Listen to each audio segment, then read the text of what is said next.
Hello everyone and welcome back to Old World. We are live with the final game of round 1 for the Old World European Division. Well, Euro, Africa, Asia, everywhere else other than the New World. Very, very exciting times. Once this match concludes, well, I guess we have a final session or potential final session of one other match, but once this match. This is the last one that needs to get started. We have one other one that needs to also be finished. But once this one concludes, we will, in fact, be in the second round for the Euro Division. Very exciting time. Let our friends on Discord know that we are playing.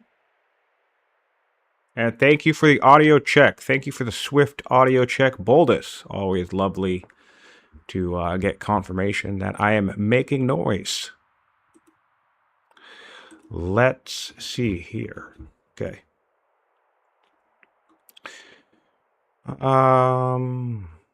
There we go.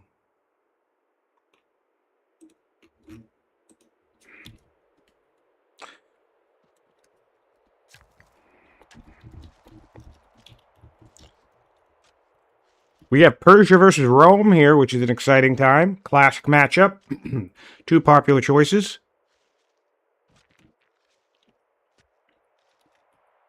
I'll take a peek at our random trait and what archetypes. We have the Scholar for the Persians. Makes sense for Persia here. 2 pasture resources, also a camp.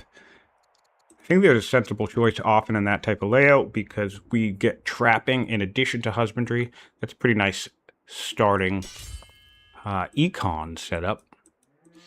But really, excuse me, forgive me. It's always, I don't know. The starting texts for Persia aren't necessarily my favorite. If you have a really nice opening terrain, it works. But you don't really know what you're going to be dealing with beyond that, although we have a really nice site down here. 3 pastures, 1 camp. Another camp here. Yeah, so that'll work. We have a simple 4-site core where we are on a desert map with the lush coast. I love these maps. I've been playing on these maps a bit lately. Oops. And I think they're very cool because they always kind of create this bulging peninsula aspect that the coast expands around. And also, there are often islands out in the coast. There are no islands on this map. There are 4, 5, 6, 7, 8, 9, 10, 11. So 10 on each side. There are 22 sites approximately on this map, which is a decent amount. Massive amount of Danes up along the coast, and a massive amount of Vandals up along the coast. So each player has their own comfy little core, and then they will expand. The southern side of the map is basically a desert no man's land. So they will expand towards the center. Only 1 Numidian site and one of their barbarian sites is actually right outside of this core as well. So they will be pushed towards the center relatively quickly, and we could see some early action. And then that's one of the things I like about this map in particular. Because of the layout and the positioning of the players, it feels relatively rare that you'll be in a position where all city sites get expanded to, unlike some maps. So that means raids and tribal diplomacy and things like that could play a factor in this script. Very, very cool. Very, very cool setup. Love the diversity of the different maps in the tournament. Let's take a peek at Rome and see what we're dealing with. We are dealing with a tactician. The random trait was Delver, by the way. So we have a tactician and Scholar, both with Delver. And yeah, Rome doing Roman things. We don't have our our tactician is the governor. Interesting. Okay. And we settled champions first. All right, I dig it. Make our clear time easier. I feel like I saw at one point my tactician on this warrior, so it looks like we had a bit of a change of heart there. I'd have to go back and check because I was reviewing the map, but I'm pretty sure I saw at one point the tactician. I thought I saw the ruler on the Roman unit. And we don't have more than 100 training, which makes me... nor do we have a promotion, so that makes me feel like we spent the training, unless at one point we forced March to Scout, but it doesn't look like we did that either, so... my intuition tells me that we had put a general on this guy, and then opted to make him a governor. Hello, Aaron. Welcome to the chat. Hello to the other 8 of you who are currently live with us. And of course, if you are watching after the fact on YouTube from the future, hello. Hope everything's going well in the future. This is always a good tribal contact event. I really like this one. You can get a lump sum of wood if you stay truce. You can get a big culture payout. I think you also remain at truce. And then, of course, you can declare war on 6 for the 6th legitimacy. That's one of my, not my favorite events, but I think that's one of the more well-balanced events. There's a bunch of the tribal contact events where you just, no doubt about it, you're going to declare war. But that wood can be very handy sometimes. And of course, it can ramp up. Sometimes if you've met a tribe much later or a little bit later into the game, that wood can be well over 100 wood. And then, of course, early on, right? That I think it was something like 60 culture. That's quite a bit of culture in the early game. So getting to develop very quickly can usually be of decent value, depending on what nation you are, especially. But also for rushing, if you're a judge, that can be high value. So I actually think that's a really nice, nicely balanced tribal contact event, because there are some situations where you might not actually want to take the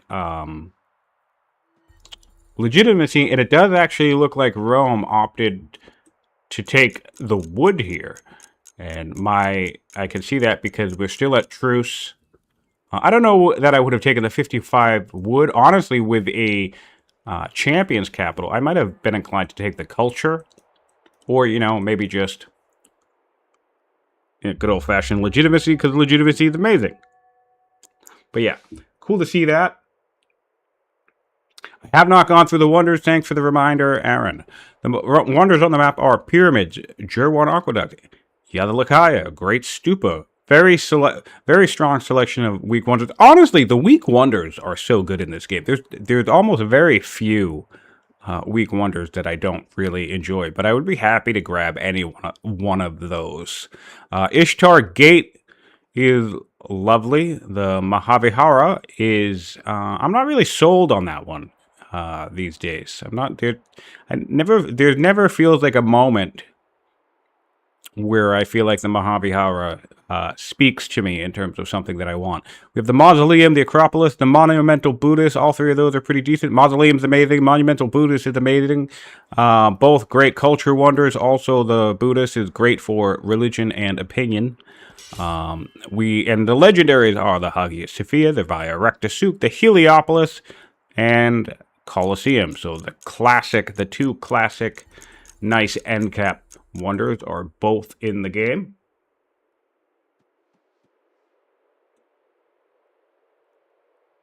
Very, very strong. Yeah, but this is a great selection of weak wonders.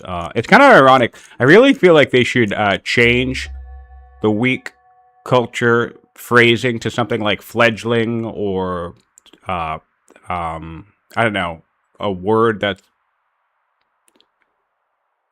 better, because as you think it's funny to talk about the wonders, because it's like, oh, these are the weak wonders: Pyramid, Jerwan, Yadakala, Great Stupa. All of those would be in, like, or at least some of those would probably be in my top 10 list of wonders of the 20 some odd wonders in the game. So it's kind of funny. Riders next. Get that scout out. And yes, question from the chat was, who are the players? Cliff is a veteran from the last year tournament. Yes, Cliff won his first game in the last tournament. And then I think I can't remember. I think they may have gone on to lose twice before getting eliminated. So I think they were one of the early eliminations, or they might have won a second one in the lower bracket and then lost 2 in a row. So they have some experience in multiplayer, and I'm sure they may have been practicing in the meantime. They played a very strong game as Greece in their opening tournament match last season. So I'm sure they'll do pretty decent as Rome as well. And, oh, sorry, they're Persia. Lerrike is Rome. Yeah, so Cliff is now playing Persia. They had a strong debut into the tournament scene with Greece, though, back there. They also played a Scholar last season in that game. I don't know about every other game, but in that opening game for them, they played a Scholar. And so that tells me that they like the flexibility of being able to choose where they go in the tech tree easily. Lerrike, I am not familiar with.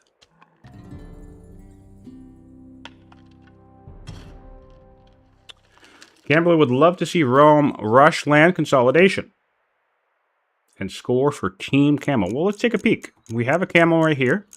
That's possible. We have a camel right here. That's possible. And, of course, plenty of arid terrain. And you're up against a horse nation. So, strategically, that makes sense in terms of the unit. Let's check out Grove situation. Not really looking so hot. There's one grove there. Oh, there's a second one. Misty's Olives. So, 2 groves. Not great, but certainly something. And again, those camels will have staying power. Plenty of groves up north, but it really is going to become a question of how quickly the Romans can expand up here, because this is a lot of tribes. So I feel like as you start to expand, you're going to open yourself up to more and more raids. It's going to be interesting to... I'm really curious to see how the players handle this, because this is a bit of a puzzle. I would not be surprised if this game sticks to about, what, there's 4 here, 5. I would not be surprised if this game sticks to about 5 sites, maybe 6 or 7 per player. It's very unlikely, in my opinion, that we'll see this entire peninsula get settled. So I am going to be looking for the first player who cleverly decides to piece out both the Danes and the Vandals so they won't have to think about them. Yeah, these maps are pretty good. I really like these maps. They are a little bit further away than I think I'm particularly used to when I generate these maps. But yeah, no, they create an interesting arena because really, if we think about the core situation here, there's 4 sites in the core. There's their next barbarian site is out here, so they're being funneled into this frontier. And of course, they can expand north, but then the next middle site for both players is this contested Numidian. This is site number 6 for both players. So they will reach contact and develop borders relatively quickly. Whoever takes this central site will be flush up against the barbarian site of the other player. So this is one thing I like about this map is we've had a couple of players over the seasons, over the years, talk about the idea of it would be interesting if players were relatively close. And again, these players aren't particularly close, but have a dynamic where, you know, there's kind of like a top to bottom dynamic where you could expand north or you can pressure your opponent across the map. And this is definitely that type of script, where normally this bulging peninsula and or the islands that could be out here. There are no islands on this map, but the script can generate islands. Creates an interesting tactical puzzle of like how much you should expand, how much you can get away from your opponent, and increase your territory, your build queues, your resource output, all that fun stuff. Versus, you know, when are they going to come knocking on your door and start bothering you? Looks like Rome is taking a deep dive out into the world. The Roman scout is in the core already, so they have the information that the Persian player is clearing this barb site. I would be very, very curious to see if Lerrike... we do know that they made truce with the Numidians. First, I thought that was for the lumber, or one of the event choices. Now I'm wondering if it's to ensure that they don't need to get aggressed upon by that tribe, and if they're going to overreach And it looks like we are going for the overreach. Very aggressive, bold play from Cliff here. Nope. Oh, I'm going to mess this up because from my perspective on my camera, these are the exact same color, even though they're not. But my monitor, this is like 2 feet away from me on my monitor because I have a big monitor and I'm also slouching, which I should correct. Okay, there we go. That now it looks more purple and red, and I have better circulation. Fantastic. All right, yeah, so this is a bold play. Fortunately for the Persians, they can see this. Unfortunately for the Persians, there's not a damn thing they can do about it because this is a tactician. If you step out of here, you're going to be in trouble. We do have a settler in 3 turns, and lovely, lovely, lovely, we have a warrior coming out. So we did play it relatively safe. Very common opener in some of these games is settler, but I'm liking to see some players opt in to do a military unit because you really don't know if you're going to have a Roman tactician coming in. Like, this guy could come right in. If we clear this site, we could have a stun slinger on turn 9. Fortunately, even if the Roman player kills that slinger, we will get a settle, and we will get another warrior, but that's the value of going straight for a military unit second. You do not know the level of aggression of your opponent. This is also the value of scouting. That we can now see this coming. We can adjust. We can decide if we want to back off, if we want to risk it, things like that. You could... Yeah, this is a puzzle for Cliff, to be honest, because he can get the clear, but by grabbing this Roman unit, you can tell if I take the clear, I'm gonna get stunned, theoretically. The Roman player has the vision, and that would be a turn 9 stun. How much damage would we do? We'd take 4 damage. You know what? I would do it. Because even with the stun, 4 damage, as long as he doesn't get a crit, there we go, we're going in for it. As long as the... Oh, wait, no, we have this guy, too. Shit. Tricky. You know what I might do? I would take a scout and pop him on this urban. This is another thing. This is the last vestiges of civilian body blocking. I would take the scout, put him on this urban, and the reason why is because I don't want this warrior to set foot on this urban and gain a defensive bonus. And honestly, with both the scouts before they moved, you probably could have occupied both of these tiles with scouts, which would at the very least force our Roman friend to force march to a different position. So there's always little cheeky things you can do like that, which is fun. Or annoying, depending on your perspective. Taking a little damage out here, we'll see what we choose to do. We have 2 options here. We can... I mean, they're both super aggressive, but we can... Oh, no, we're going in for the stun. Going in for the stun. Turn 9 stun. This is great news for... Well, it's bad news for Cliff, but really, really great intuition on that warrior. I cannot express how many, especially because this is a larger map. If either player is familiar with the fact this is a larger map, cannot express how often I see players do settler because they want to get some expansion out and all that fun stuff. But really great intuition here from Cliff to get the warrior out. Another warrior in Rome. Looks like we're going deep aggression here, but ultimately this could pan out nicely for Cliff. We need... No! Don't switch to the settler! Whoa! Cliff! Cliff, what are you doing? We switched to a warrior. This was bad. This is bad. The settler was going to save your slinger's life. Oh, Cliff. Cliff, this would have had 1 turn. You would take 5 damage next turn. The settler would come out next turn, and you'd be able to force march it into position and save your scout. So this decision just killed your scout. Oh, Cliff. No, buddy. That is an overreaction. That is an unfortunate overreaction by Cliff. And now he's going to lose a slinger, which, hey, losing a slinger is not the end of the world. But that is unfortunate. How does the barbarian decide who to attack from max? Pretty sure it's just random. Yeah, pretty sure it's just random. It's like literally 50-50. But honestly, that's one of the things that I'm not 100% certain of. Slinger counterattacks will not kill. Oh no. Let's see if I can mute that. Why is that making noise? Okay, yeah. Slinger counterattacks will do plenty of damage to this guy, but they will not kill him.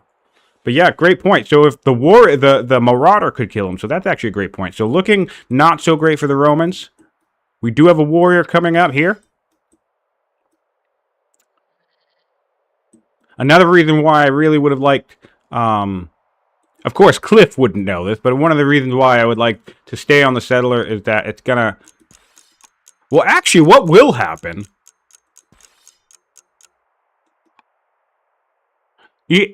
Assuming that this Marauder never once whacks the warrior, and I can't even guarantee that that will or will not happen. Oh, nope, we're backing off, so now we've just wasted our time! Hooray! And we're getting a raid. Wait, why are we getting a raid? That must have been an event. Yeah, that must have been an event. And we're getting more poke there. So, huzzah! See, yeah, and we would have had a Settler coming out this turn. Little bit of a panic there from Cliff. But I like that he did switch to Q back once he saw the Romans back off. That's actually really cool to me because that tells us as observers that Cliff is on point in terms of his reaction to what his opponent does on his opponent's turn. Again, a little bit overkill bringing out the warrior there, but the Q switch means that he's watching what his opponent does and reacting and able to make decisions in his own turn. With the little opportunity that we get. Oh, and another brilliant reaction here saying, screw you, you're not stunning this guy again. I'm going to pop my Scholar on here.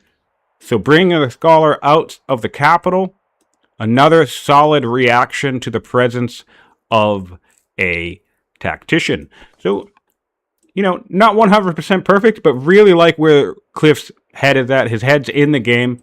The only real thing, I think this was a bit of an overcompensation, but I understand it. You know, things are tense.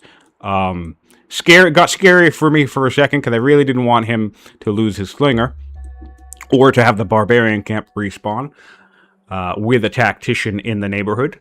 But yeah, fortunately, Rome's appetite is a little too big for his stomach, and he's going to have to gear up. Oh, I like the swap to... Oh, no, we have a hero here. Now would be a great time to add your tactician. Walk this guy all the way out here. Add your tactician onto him. And then you could team up with the hero and clear some stuff out here. If you want to do that. Yes, if he attacks... If there is a chance the Barbarian would take the last hit because the Barbarian would move after the Roman player. So that was moving away was the correct. Because if he did get down to that 1 health, that would be a bad time. So that's certainly just something to think about if you are up against a melee opponent such as Rome or Greece. If you're worried about a tactician coming to say hello, or honestly, frankly, any archetype, zealot, whatever, saying hello early, you can, and you have access to a tactician general on your side.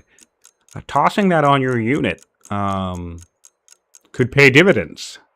Makes it a little bit harder to become the victim of early harass, because with nearby tribal units and the potential for you to have a new unit nearby, they really take some damage trying to take your first unit out.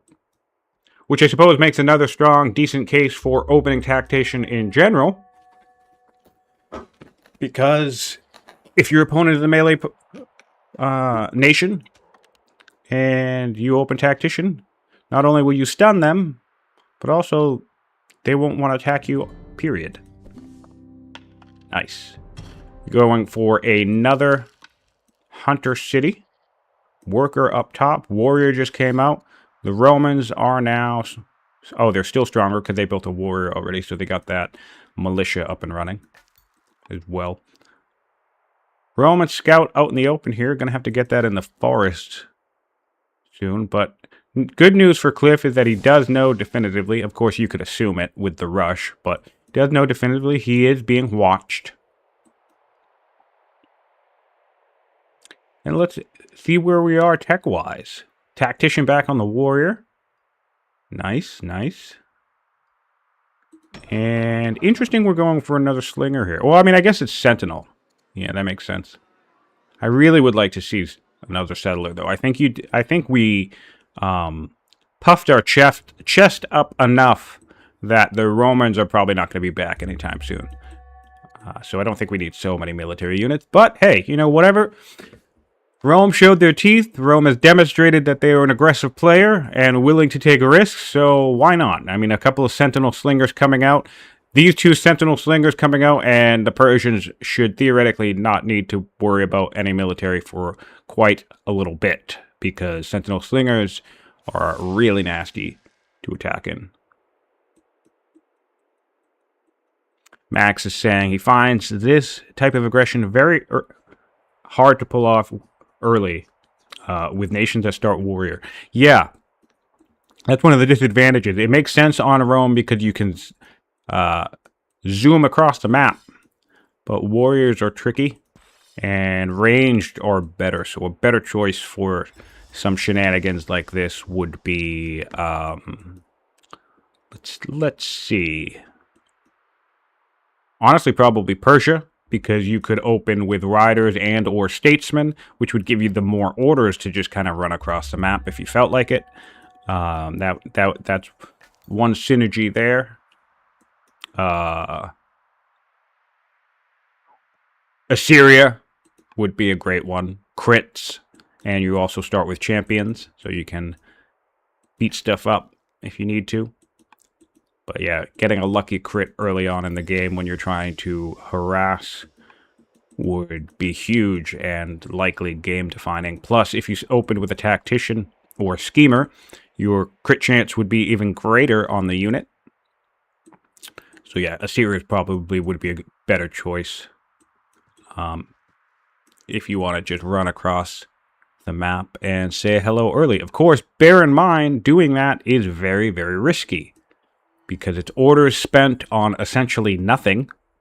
You know, Rome has gained nothing in terms of tempo from this move.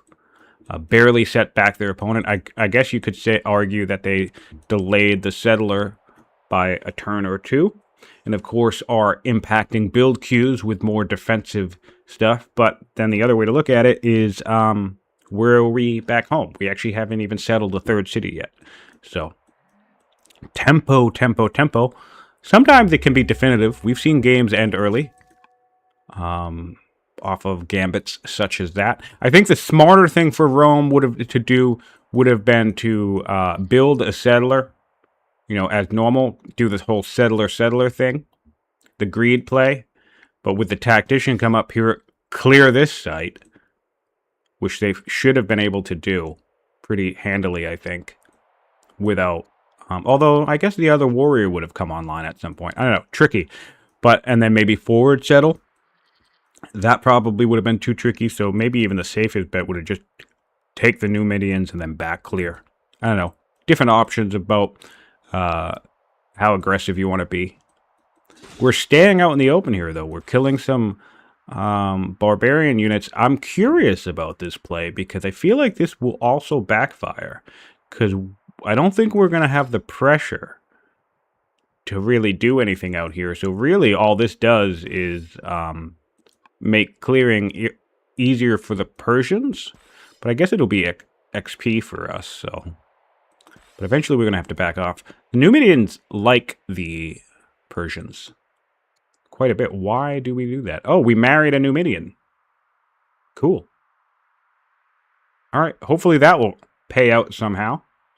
Let's take a look at our husband. Decent training output, actually, yeah. We're getting quite a decent amount of training from our spouses and 4 civics. That's nice. 2 heroes. Cool. And so that'll be decent generals as well.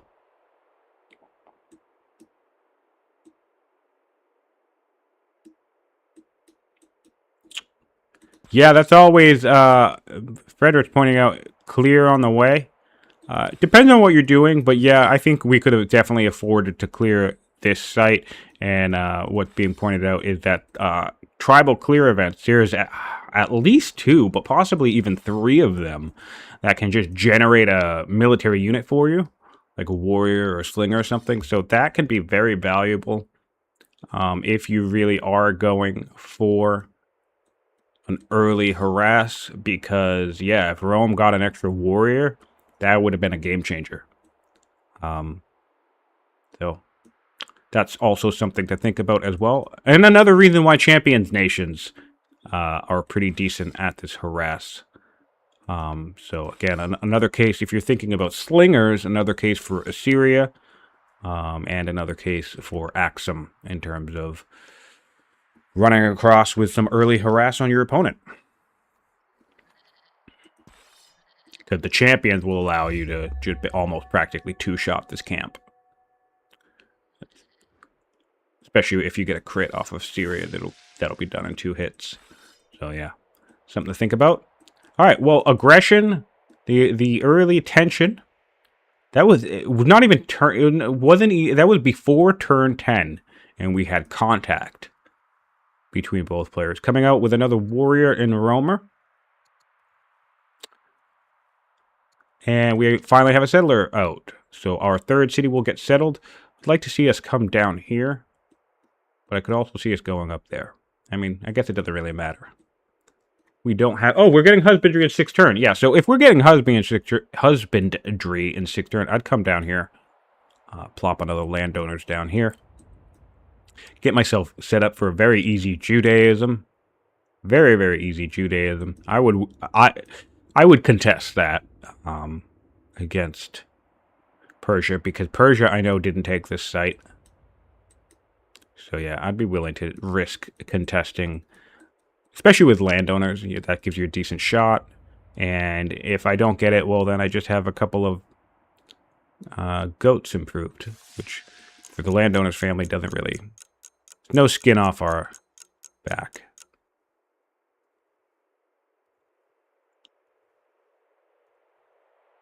The barb settings are at normal. Why do we ask? This raid was from an event for sure. There's no there's no setting where a tribe would raid before turn 10. This was a before turn 10 raid. So it must have been an event of some kind. We could argue that maybe that event shouldn't fire before turn 10, but I missed what it might have been. But there's no way that this would have happened normally. But yeah, tribe level is normal. And all right, how are we doing? Slinger, worker, another worker.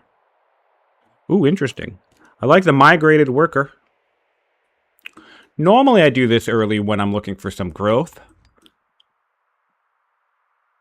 But, I mean, an iron mine. So, because, like, one thing that would... let's say this were a wheat farm. One thing I like about migrating early like this is I'm building my worker in the city. So, if I'm building a wheat farm in the city, it'll actually make it easier to build my next worker. Or it could, depending on the timing, right? Because normally this is like a 6 or 8 turn worker, depending on what we're talking about. Then if this were a wheat farm or fish or something, right, that'll be finished before this is even finished. So sometimes it can even shave a turn off of the worker itself, and then you can just go back about your business, back towards the capital or whatever. And then when this guy comes out, you don't need to build on the wheat farm. You could start on the iron mine or whatever else is in the region. So juggling workers like that is something I like to do. Not 100% sure how efficient it is, but it feels good. Feels pretty solid, especially when, as we can see in the capital, we are fully improved across our improvements, so we don't really lose much. We could be building basic improvements, right? But then it becomes a matter of priority and what's particularly important to us. I don't think the extra turn hurts. I think we're looking at it. Max says the extra turn for being an off-type family hurts. I don't think it does. I think we're looking at it wrong, because it's easy to think that the farm, or in this case the mine, but in my example in my head, why I would migrate, it's normally for growth resources. It's easy to think that it's one extra turn on the improvement, but what we're missing is that it's, well, in this case, well, actually, no, because even with this coming out, right? This is coming out in 3 turns. So if this came out in 3 turns and then started working on this iron mine, it would take 4 turns. So what we're really doing is we're saving 3 turns on the iron mine rather than losing 1 turn. Because you have to think about it through the context of how quickly would our workers start being able to start working in the city. At least early on. I'm not talking in general migrating workers all the time. I'm talking about the case of getting a particular improvement improved quickly early on. So really, yes, it takes 1 extra turn to build, but realistically, we're saving like 3 or 4 turns on the actual build time of the improvement, which is quite a lot when you think about it. And all we're really losing, you could argue, is, like, let's say we built a farm, that would be 3 turns. This was 5, right? So let's we built a farm, and then let's say, I mean, a shrine's pretty important. So we're losing a couple of turns off of like a farm or a shrine if we were built like between 2 improvements by coming up here and building this. But in terms of getting this particular improvement out, it's actually 3 or 4 turns. So that's where it becomes a strategic consideration of what are we improving and how valuable it is it. So I don't know that I would migrate to get this iron mine line right away, but maybe we're thinking as Cliff, I'm dealing with Rome. Rome already showed their teeth. I want to make sure I can boss them around or not be bullied. So I'm going to go worker, and then once this worker's done, I'm going to start building some more units, and this is going to speed that up. So yeah, get it out of the way now. Save a couple turns on that. But yes, generally you don't want to just have all your workers from a different city, because it will add up over time. But early on, I think the early migration actually makes quite a bit of sense. Settler, we need to beat this Numidian up, but I guess we're not really concerned with it too much, which is fine. Yeah. Yeah, that will likely shave a turn off of the next work. So it all compounds. It's all, and that's one of the things I like about this game. There are so many things where, on the one hand, it speaks to the player that this is a bad idea because I'm losing efficiency. But what's super satisfying about this game is that sometimes that's only half true. You know, if you dig a bit deeper, or you know, there are ways to find that a seemingly inefficient act can actually be super efficient in the right context. And that, to me, is what makes some strategy games so satisfying, because that's what gives the player interesting decisions. Because it would be completely a normal, acceptable decision for this player to not bring the worker up here and keep improving the capital in various ways because of the worker turn thing, right? On the flip side, it is also a completely reasonable and acceptable position to take the worker, move him off type, build an improvement or 2, and then send him back while the worker, or maybe we built maybe we're building a military unit right now. We aren't, we're building a worker, but like, maybe if we wanted to keep building military units and all he wanted to make sure was that this iron mine got online. That's another way to do it. You're not only saving turns on the miner, but you're also saving build queue, because you don't even need to build worker. Like, if we look in the city, really, what are we going to get here of any value early on? So theoretically, another thing that we could have done was just built the iron mine, keep building units, but it's a little too early for unit spam, so you don't really want to do this, but it's just to emphasize the point. And then later on, when we settle the riders, place somewhere else, we build a worker there, improve a couple tiles, these are all growth, build another worker here, migrate the first worker northwards, and then, yeah, you have a city that was spamming military units this entire time. not saying that that's something that players should be doing, but I just love the diversity there of ways to approach the game and ways to unlock the puzzle of whatever it is you're looking to do, because I don't know, there's just lots of options and lots of ways to tackle even nation building, which is a lot of fun.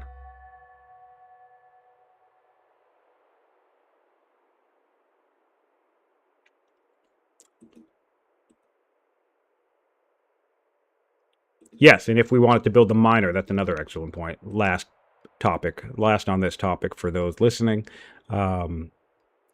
This is finished in 2 turns. We can counsel for 1 turn if we want, and then we can go directly into building the miner. So this is actually going to speed up not just the mine, but the miner itself.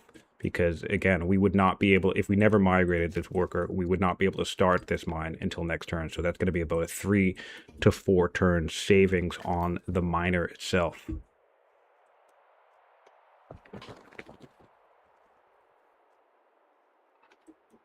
Yeah, do we have that technology? Let's check that out. We don't have labor force. We're getting labor force. Labor force is going to be done in 3 turns. And yes, so one more. I know I just said this is the last point on this, but since we're here and pointed out by Sinumi, excellent point. In 3 turns, we can start building roads. So another fun thing, talking about migrating workers, is this worker could start roading down to this city, which will make troop movement more efficient, and it's a hunter worker, so when he arrives in this city, he can just start approving improvements, which means the capital, which has decent growth, can build a 3-turn worker when it feels like it, and Carmania will not actually need to build an 8-turn worker. It can keep churning out 6-turn slingers and or 8 versus 10 turns. Just build another settler, because that I would rather build a 10-turn settler than an 8-turn worker if I'm still expanding. So yeah, efficiency. It all blends together in a beautiful mix of awesomeness. That was a fun chat. Good job, everybody. Good job.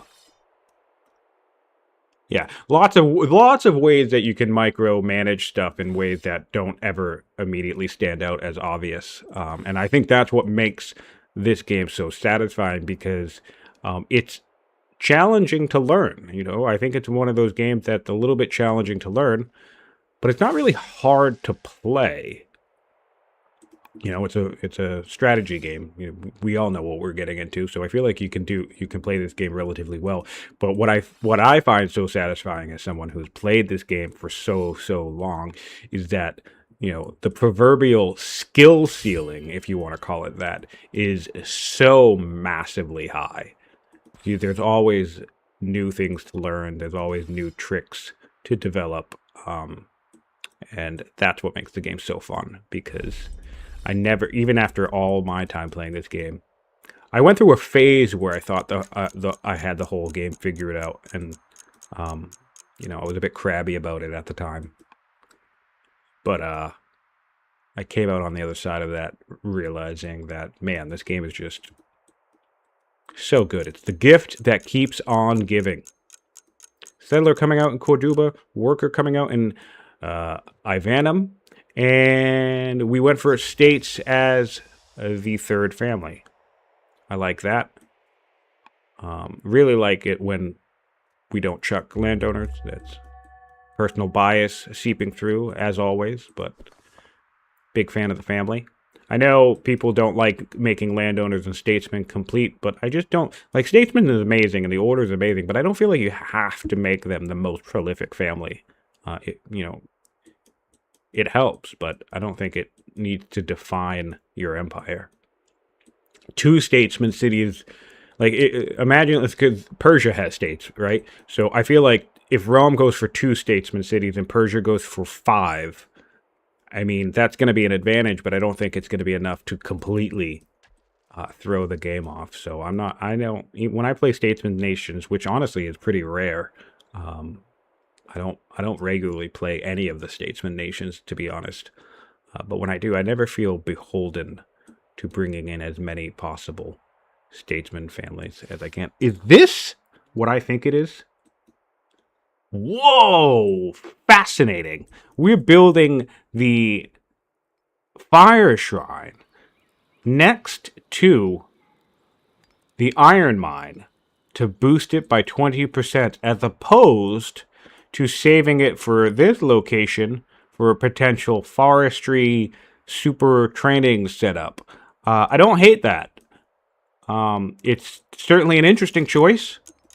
Arguably not the optimal choice, but in my personal philosophy of something now is often better than getting something later, this is a way simpler decision in terms of getting some decent output here. It's going to 20%. That's basically building a barracks specifically for this iron mine, if you want to think about it that way. So this city is now going to have an iron mine, a miner, and effectively speaking, a barracks, improving it.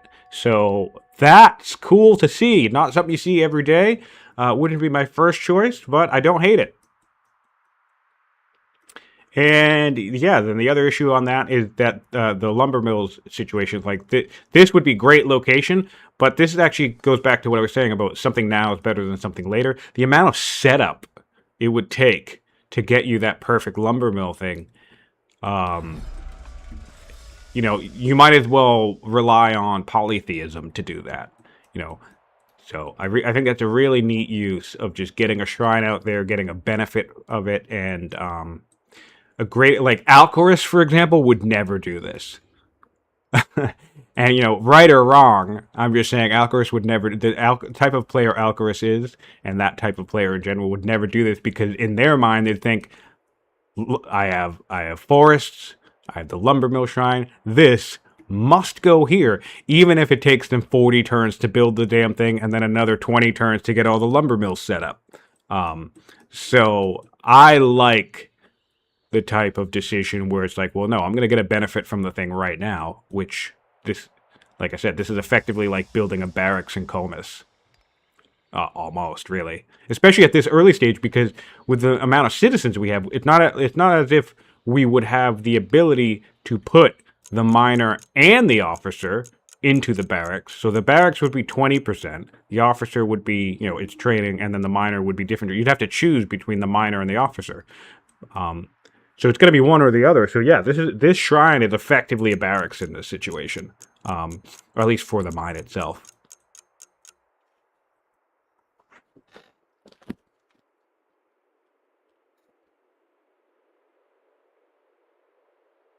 Oh, that would be awesome. Yeah, farm all this marsh for wood. Yeah, that would be great. Wood, do we have central yet? No, we don't have aristocracy yet. So that could be great. That would be another thing to see. I really think we aren't seeing enough of that. I'd like to see more of that as players get more familiar with these different map types. Because really, let's not forget that granaries will buff these. So you toss a granary on top of the silk here, you'll get a triple buffed marsh farm. Another granary right here, double buffed. They'll pay for themselves and generate even more wood. So granaries and centralization can be an interesting way to generate a decent amount of wood income. And I feel like wood income is such one of those things where you don't need a lot for it to pay off. You can generate as little as something like 20 wood per turn, and that'll cover you for a decent chunk of the game. And with centralization being on a good path, it's a good tech in general. It's on its way to monasticism and sovereignty.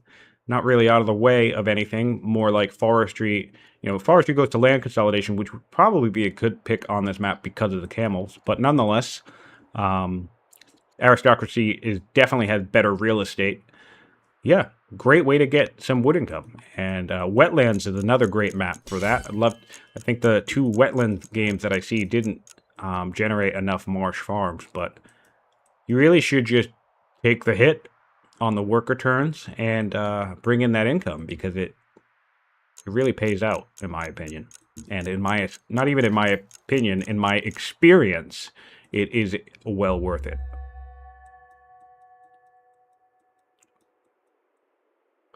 All right, I'm going to take the camera, leave it on roam for a moment, take a step back, I jumped right into this today. I'm gonna get myself a little bit better set up. Be back in just 1 or 2 minutes. And then we'll do a stat recap when I return.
All right, my apologies. If you're still with us, thanks for being here.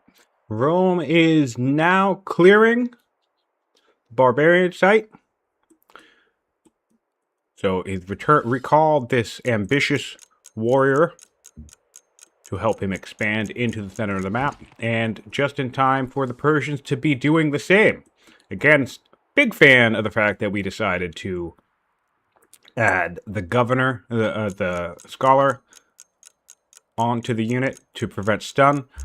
Warlike Delver. Ooh, Heckler's good too.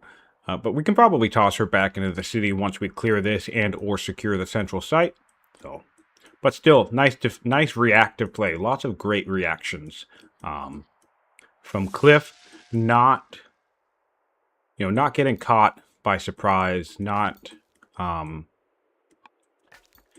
demonstrating a sense of unsureness of what to do. Get a good sense of being able to adjust and adapt to the scenario, to the situation. So very cool. Let's take a look at some stats.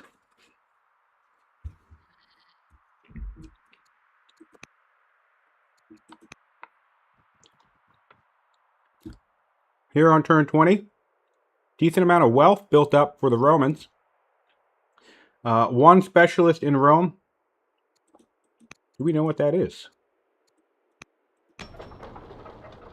A regular farmer. That was an event. That has to be an event. We're building a miner. We wouldn't have had the citizen by now, I don't think. Maybe, but I don't think so.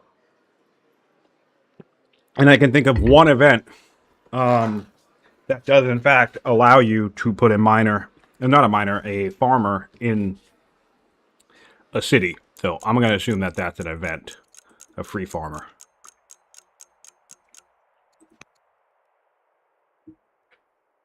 Cliff has the extra worker now.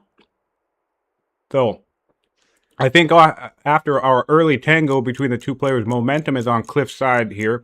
Got an extra settler out sooner. Got an extra worker out sooner. And is even up one military unit. So yeah, really, really nice reaction and response from Cliff.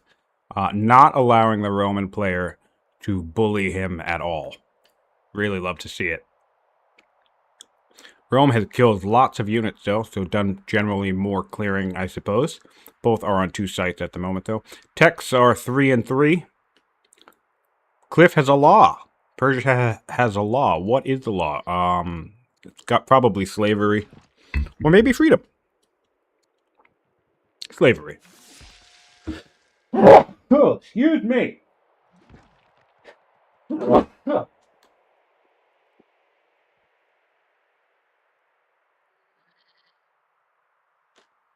Whew. All right, improvements controlled. 5 for Persia.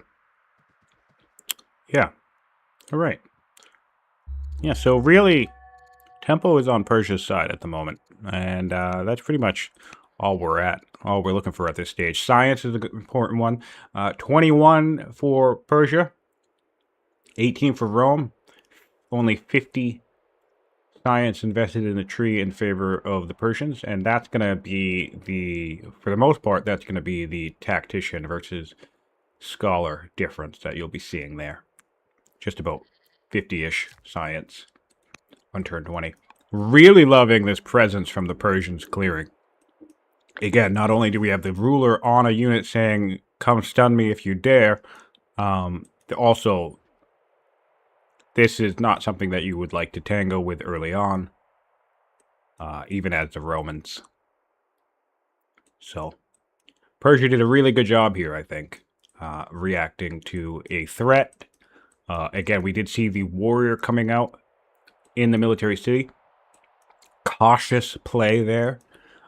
We have tons of players that love to do settler and go for that greed, go for that rapid expansion, and it's completely a viable strategy. But one of the things I like about the distance of these maps and why that early threat is possible is because if we play on larger maps with greater distances, it almost always makes it that something like settler is the definitive opening, right? Or settler worker, or anything oriented around greed.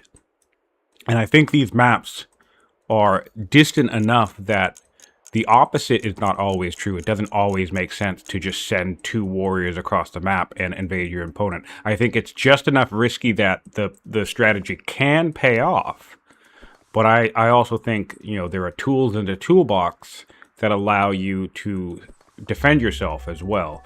So it creates an interesting puzzle for players because you don't know if your opponent is going to be aggressive or you don't know if they're going to be greedy. And if you're aggressive and they're being greedy, it could pay off huge for you.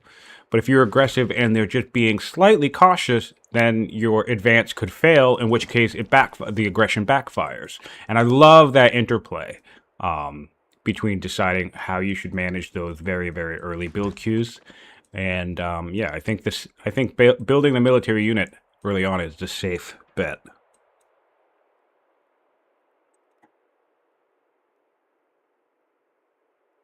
Max is saying the farmer would built. Interesting.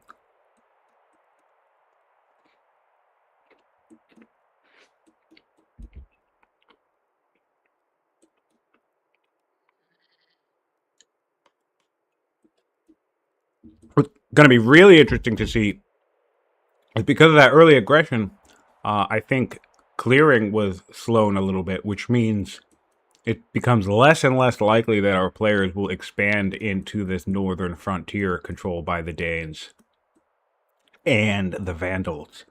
So it will be interesting. What's nice, though, is both players have a sizable force to try and make an excursion up here. But yeah, there's going to be a lot of stuff. One thing to think about too is that raids are distance oriented. So in theory, if you wanted to, you could clear this site and you could clear this site and then not settle them. And that would be another way to ensure that you don't get any raids from the remaining vandals. Because as you settle these sites, you clear this, you settle both. Well, then these ones will start raiding you. And honestly, possibly these ones. This might be close enough. So that's another way to think about that puzzle on how to handle, raid profiles. That's what I describe the overall layout of the tribes and raiding. I've always used the term raid profile. If you have a really big raid profile, the thing to think about is how can you reduce it or how can you deal with it. And clearing it is not always the option. Because sometimes, if you're pressured by your opponent, this is going to be a border eventually, right? You don't really have the time to send your army all the way up north. So the easiest solution is to piece out the tribes, which I hope to see more from players this season. Tribal diplomacy on the right map is very important. And so, if Persians piece out the Danes, Romans piece out the Vandals, neither of these players will have to worry about raids all game long.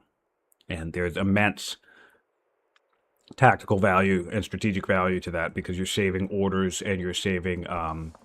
you don't need to have a police force constantly policing tribes. And these raiders are going to be annoying because they're going to come over to Comus, which would be another reason you'd have to keep units back here, which would be annoying.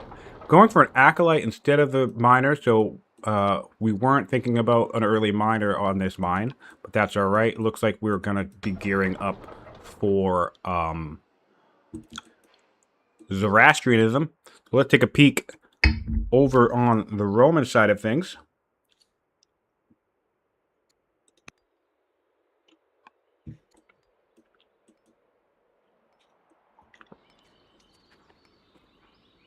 Building our first shrine here, but it looks like we're not healing up this worker, which is unfortunate. So for those of you who don't know, especially Lerrike, if you watch this, if you rewatch this, what is it? Every 5 health you're missing, it increases the build time of the worker. So I think you can float a little bit of damage if you have a high priority thing, because the process of healing the unit is going to burn that 1 turn anyway. Well, I guess actually technically that's the case of all of each 5 damage, because a heal is 5 health anyway, right?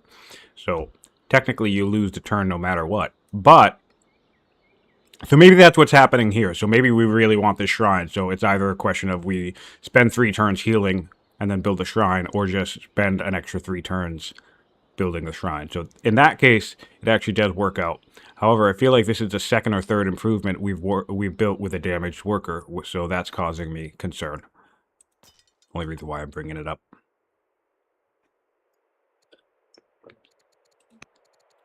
Grumpy landowners. This looks like a natural rebel spawn. No projects or anything indicating rebels, so that's annoying.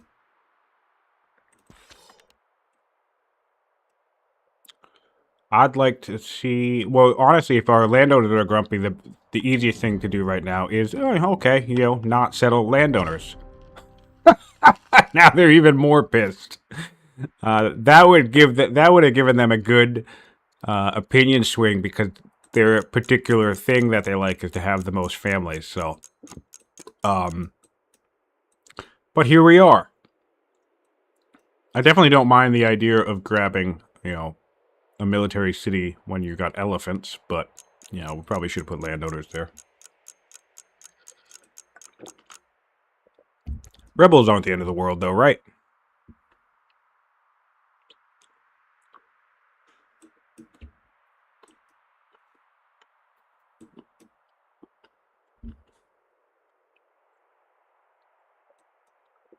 Getting aristocracy in Rome. Another warrior coming out. Another warrior coming out. A farmer coming out. Another raider. What is up with these guys?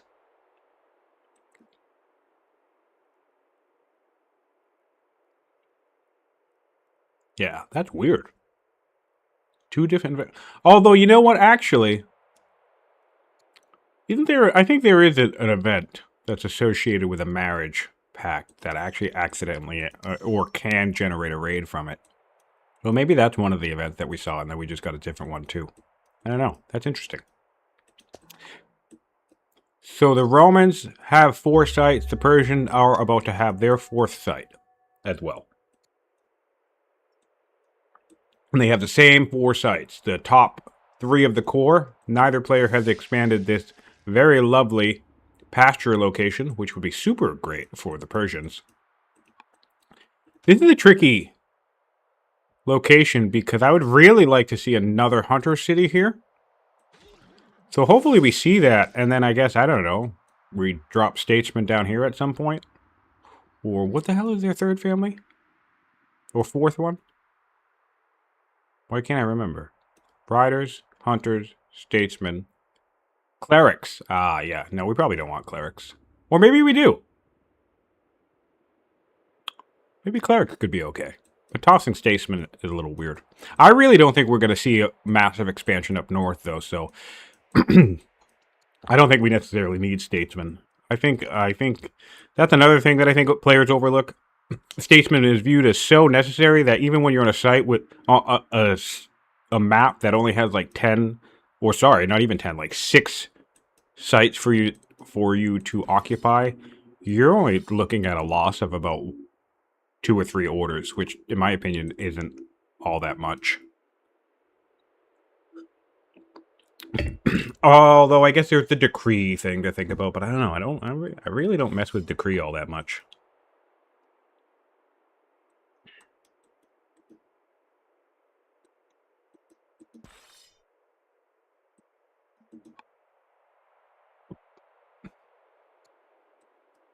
How long have we been playing? An hour? Yeah, that's not too bad. Excuse me.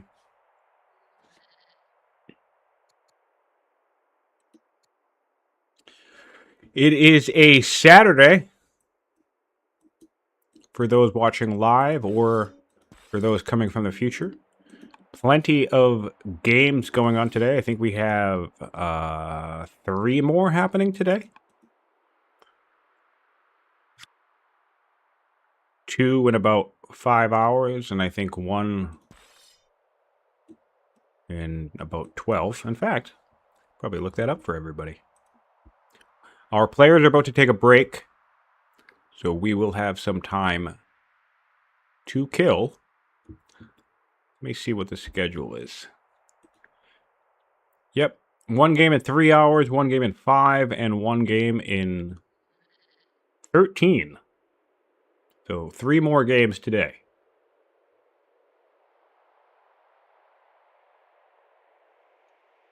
Frederick says statesmen are always good. Yeah. It's never really been my vibe. Admittedly, I'm somebody who tends to like the underdog stuff anyway. So the more people say something sucks, the more I want to play it and prove that it doesn't. So I've always been kind of turned off of statesmen in general because they seem like the obviously good family. And then, of course, they're attached to nations that I don't really care about for the most part. I'm not a Rome fan. Carthage is fine, I guess, but not really a Carthage fan. Persia's good. And I think that's it, right? I mean, Maria is fine. But Maria had tons of other options too. I would run Statesman on Maria though. But yeah, I'm not a Rome fan, so not really a question that comes up for me all that often.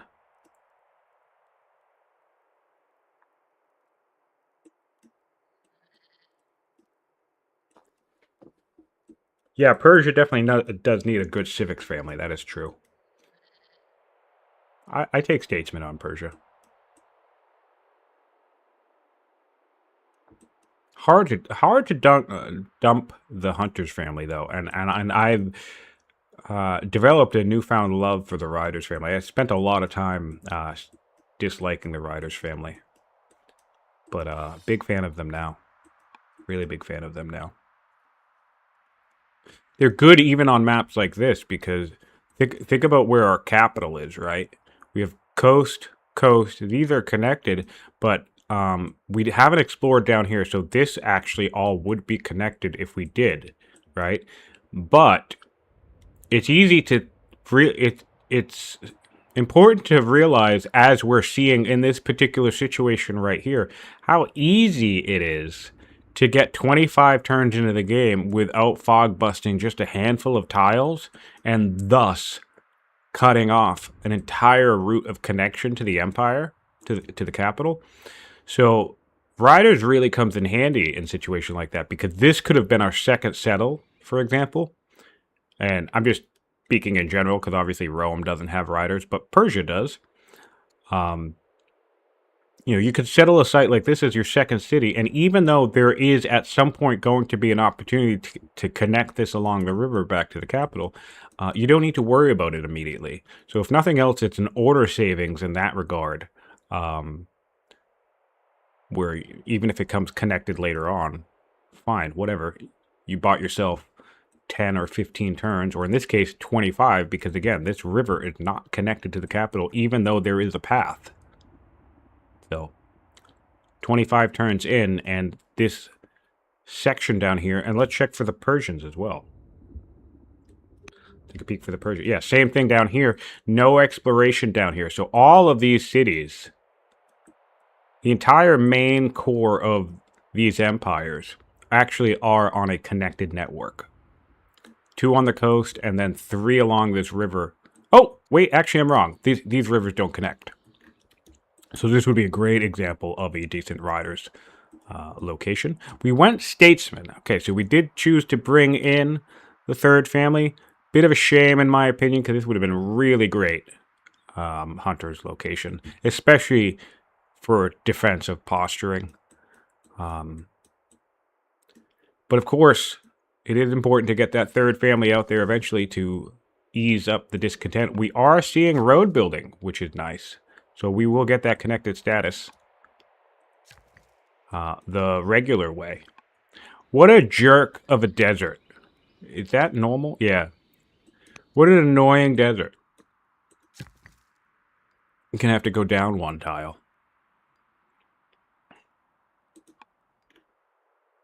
It's inconvenient.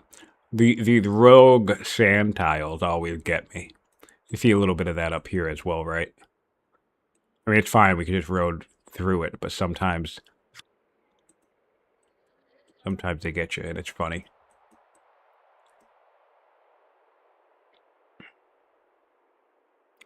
Yeah, the free scout's amazing. The free scout is amazing. I think they really shine. The Hunters family. Nope. The Riders family in particular really shines in multiplayer. I think their benefits are decent, but they switch to quite exceptional when you deal with this kind of head-to-head arena, or even in it free-for-all dynamics.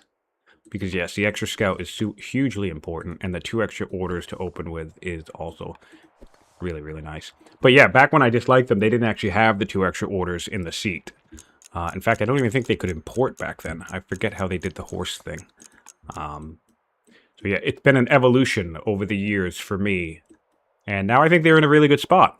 And even with the Saddleborn, I've never really liked Saddleborn all that much. But now that there's a lot of tactical value to flanking, because you can dodge this type of counterattack stuff, which makes spears or other creatures less of a threat for the mobile mounted units that can kind of get around them and flank. I think Saddleborn is a lot better now too, because I have more tactical incentive to spend the orders flanking a unit. I didn't always want to do it just for the 20%. Now there's lots of good reason to try and do it, which is cool. So yeah, they're in a really good spot, I think, Riders.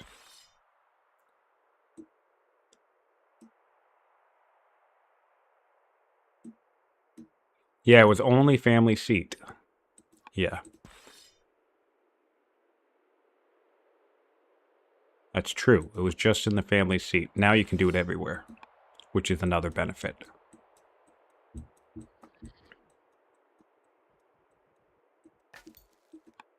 Yeah, really, really good changes on that front. It's been cool to see the way that the game evolves over the years. I like it. Some people get annoyed with it, which I understand. But I like it. It reminds me of kind of MOBA games, like League of Legends and whatnot, where it feels like every 6 months there's like a big shakeup. But of course, not everybody who plays these games want that type of vibe. And I enjoyed it even from a single-player perspective. I thought it was cool that things would change.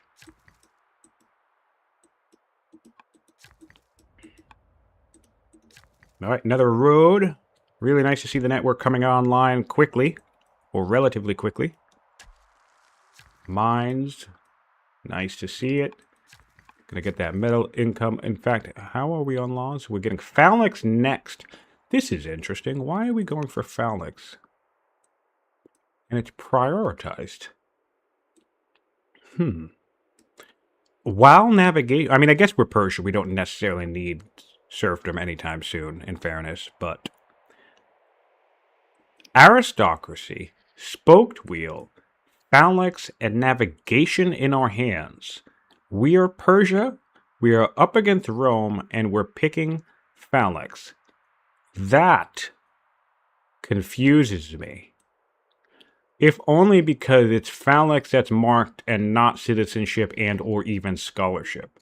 So that's the part that, like, if we were tagged for even a scholarship, you know, whatever, fine. We're doing a scholarship beeline, whether it's a good idea or not. Fine. But I don't understand why we're prioritizing phalanx when we have 3 really great opportunities to get technologies in our hand. That confuses me. And there are no horse I mean, I guess we can see the Numidians, question mark.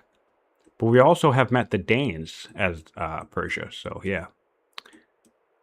Gearing up for another skirmish in the center of the map. 2 Persian scouts and a Roman scout.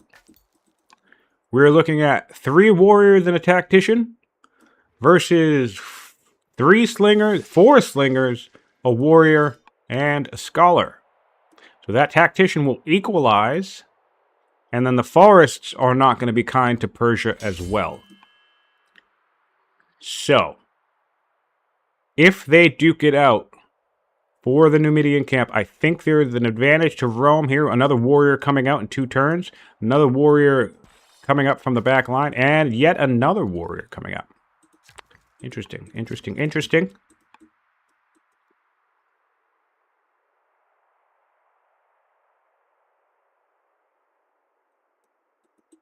This Roman player is building a fire shrine as well, but not next to the mine. Just kind of randomly here. So that's interesting. Would still buff these mines around this area, but if we're just going to throw it out like that, I think I would have liked to see what the Persians did and have it next to the iron mine. Yes, so I think we should see some more tension bubble up.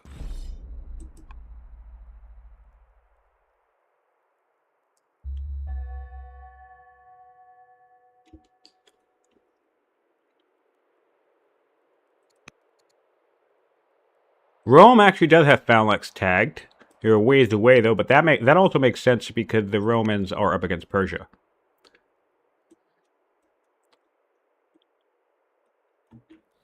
Nice. Nice seeing another mine go up next to the fire shrine. Really cool. Really cool. I'd even add in the flat. Why not? Ooh, free extra spear just in the nick of time. Let's send this guy out to where he needs to go. We have a good general that we can toss on him. What I would do in this situation after moving him like this, I would put, if I'm keeping my queen in the field, I would put my queen on this guy, and there's 2 reasons for that. A, this is a really good unit, and I don't want it to be stunned. Obviously, I think this is going to be my vanguard unit, that when you go up against this conflict with the tactician, this is the unit that you're going to use to beat up these warriors. Nice, good damage in these forests, and then most importantly, you don't want it stunned. However, there's another tactical advantage to swapping your queen to this spear after moving at the stage, is that your queen gets extra movement as a general, you know? So, yeah, one extra move, or fatigue, I don't know which one it is. But anyway, yeah, so that will then, on subsequent turns, get them to the front line quicker, or make it possible to travel a greater distance with force march and things like that. So, if it were me, I would be swapping the queen here, if we're keeping her in the field, onto the spear, especially because you're going to be weakened attacking into these forests anyway, so you really want that queen, that unstunnable unit, on a melee unit, in my opinion. Yeah, landowners are looking grumpy. Let's take a peek. Estranged and different. So negative 160, pretty much all of this is coming from the grumpy oligarch. Fortunately for us, he is 60 years old, so maybe we can cross our fingers and hope good old Posthumus will not be with us longer.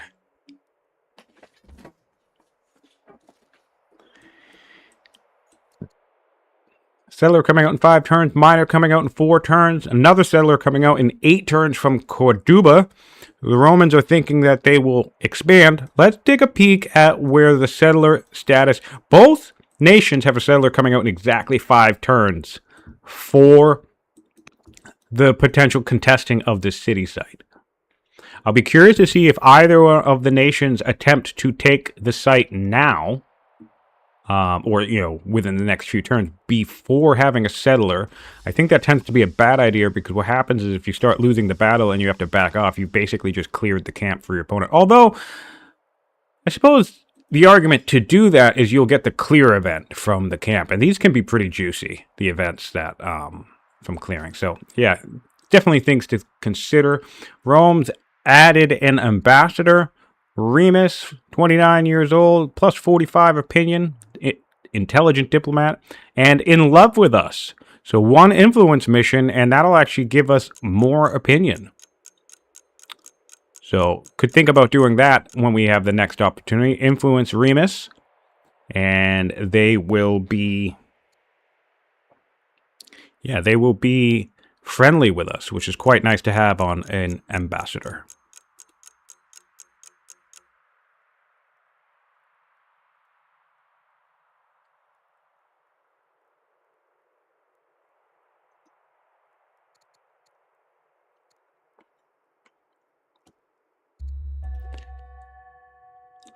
Going to be an interesting conflict, I think. The Romans have no ranged units, so classic Roman dilemma. Not one for throwing rocks at people, I suppose. The Romans attest that they are above that. However, it seems to be a consistent weakness of theirs. Nothing wrong with throwing rocks at your enemies. You don't have to be snooty and high class. Roll around in the dirt with the Persians and start hucking rocks.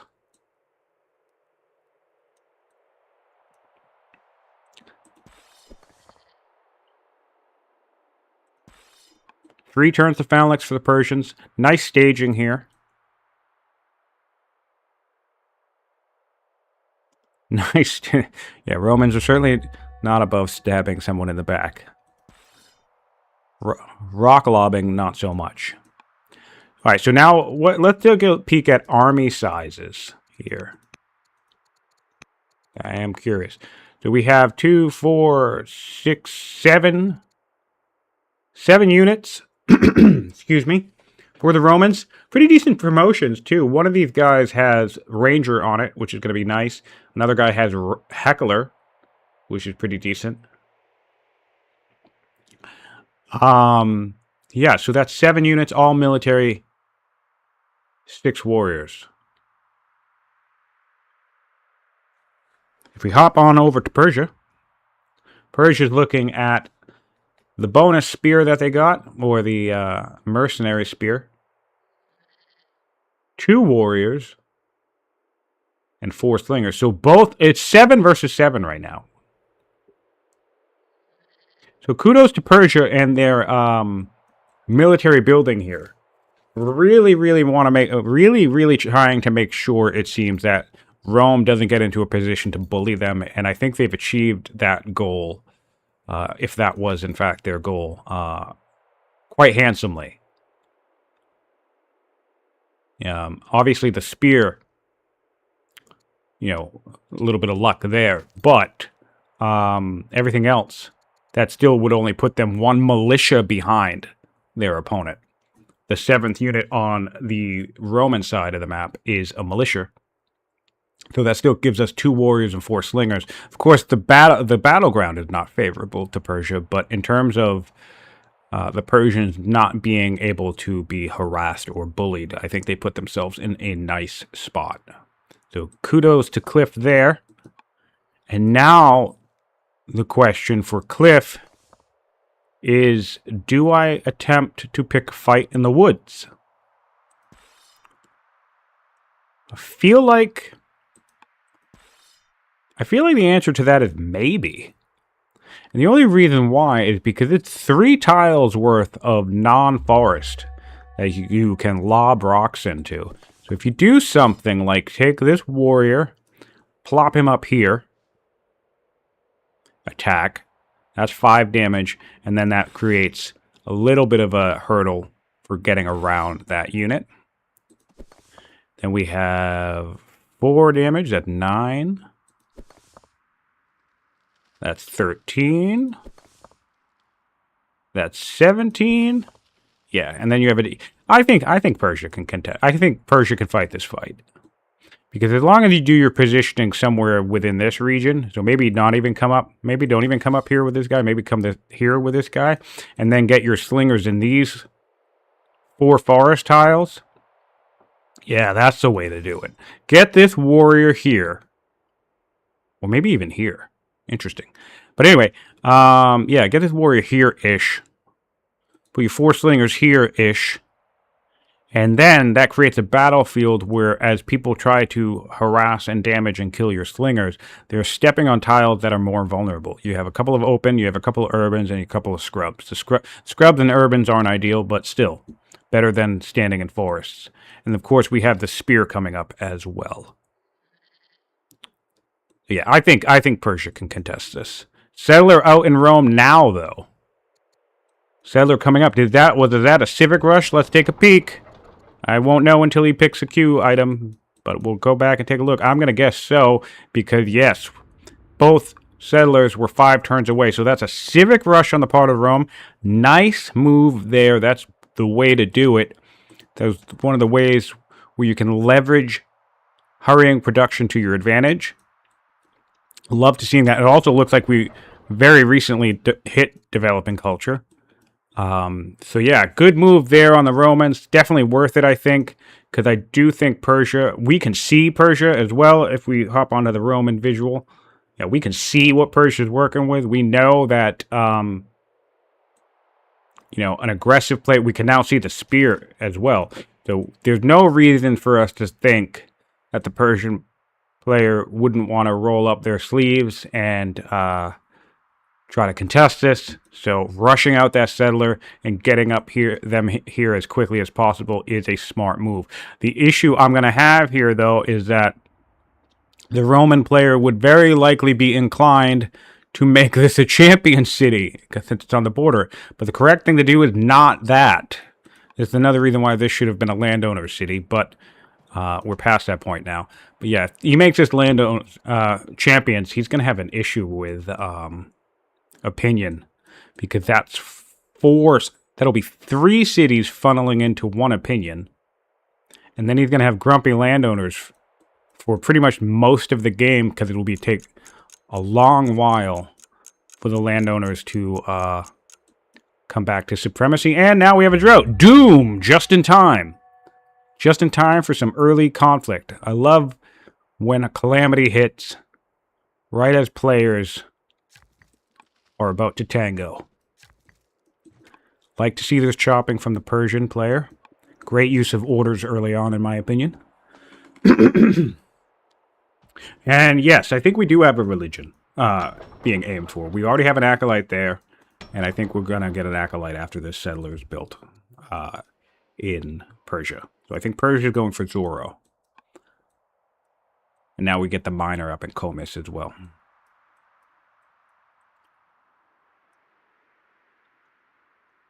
I don't think that there's going to be any aggressive move from the Persians this round, so the central site will go to Rome because the settler will be able to make it next turn. Going to be very interesting to see what they choose to do. Oh, and also, yes, we did rush the settler. Pretty obvious that they did, but always nice to confirm. He does have a spot in the south for landowners, but that's still going to keep them with the lowest number of cities. Not the lowest, but not the highest, which is what they want. So, ideally, we see landowners here and landowners there. That will secure the landowners' top spot and keep them in the best of moods. One turn on phalanx for the Persians, so we can see a couple upgraded spears next turn. And honestly, with 3 spears and a bunch of slingers, that actually might even be enough to contest, even if there is a city here, to be totally honest. Because you can still do the same thing. If he plops a city here, you can still put as much stuff as you want in this band of forests, which will put most units outside of the woods still. So yeah, gonna be curious to see what Cliff does.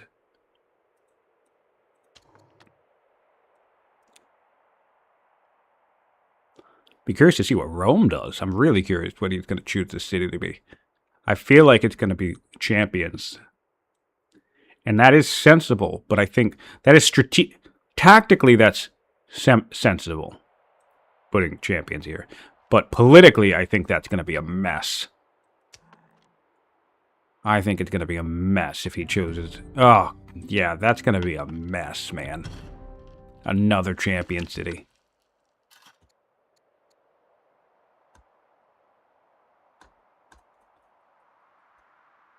Okay, well, we'll see how it works. Makes sense, but...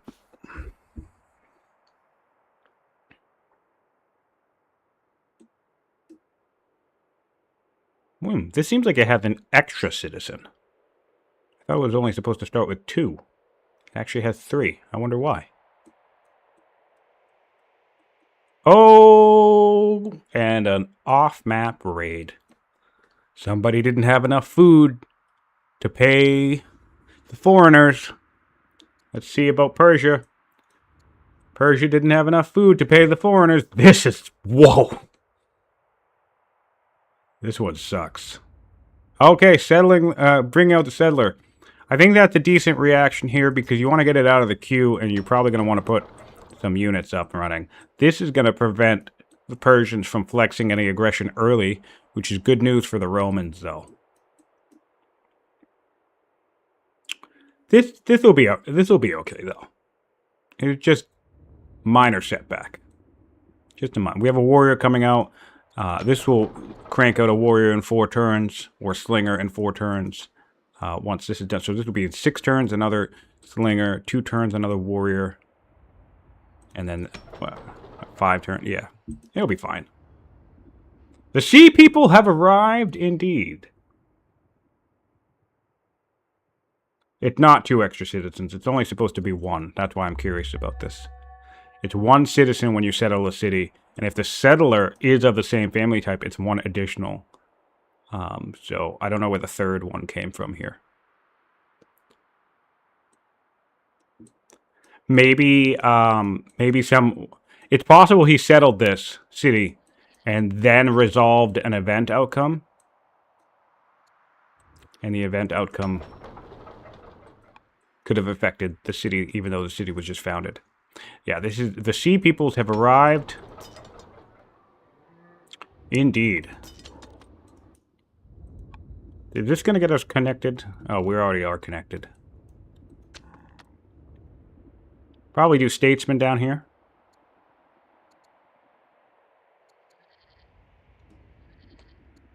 Danish, yep, it's turn 30. So it's raid time as well, but the raid's going to be fine. Raids for the Romans, though. We have 2 raids coming from the sea, so yeah, definitely the time of the sea peoples. This is how it happens, folks. This is how a Bronze Age collapses. First we get droughts, we get hungry peoples, and then those hungry peoples come from the other parts of the world demanding our food, among other things. Military drill now for the Persians, like that. Decent timing for that, I suppose. We do have a law, so we can start getting no garrisons and stuff plopping down yet. I guess Persia can get away with that for quite a while, to be honest. That's one of the nice things. People always think about compounding effects, so like your Persians, like still get navigation, still get your garrisons up and running. But another way to play it is to kind of give yourself an allowance. Like you don't need those garrisons right away, so there's a stone savings there, where you don't need navigation right away, so you can invest that science into something else. That's another way to play it. You can either compound the advantage by just stacking everything up, or you can go elsewhere and kind of use the advantage to shore up a deficit. That's always fun. I think I tend to prefer the latter. I think on average, I get the vibe that the average strategy game prefers to compound things. So orders becomes more orders, science becomes more science. But I actually like to do the opposite. That's one of the reasons why I like running military archetypes on Babylon. Very easy to run a scholar on Babylon and get tons of science from sages and, you know, the fact that they're Babylon. And that's certainly a valid play.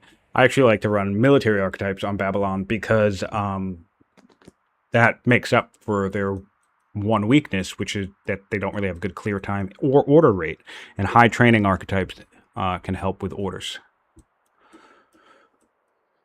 Rome is going to have a much easier time dealing with the tribes, though, because they fortune would have it that they have a warrior coming out in the champion's capital right around the time that these tribal units will be landing. They still have the militia in the back line. So to be honest, it can be difficult to think of these possibilities, but a situation like this is actually a good argument to be made for keeping at least one halfway decent unit behind. Because you never know when an event, or like rebels, we've seen early rebels from certain situations. You never know where you're going to need a police force. So it does make sense to migrate, you know, all your forces to the front line, but can also make sense to keep back a minor police force to deal with any problems that arrive. We are upgrading the spears in Persia. That's nice. That gives us 3 spears now.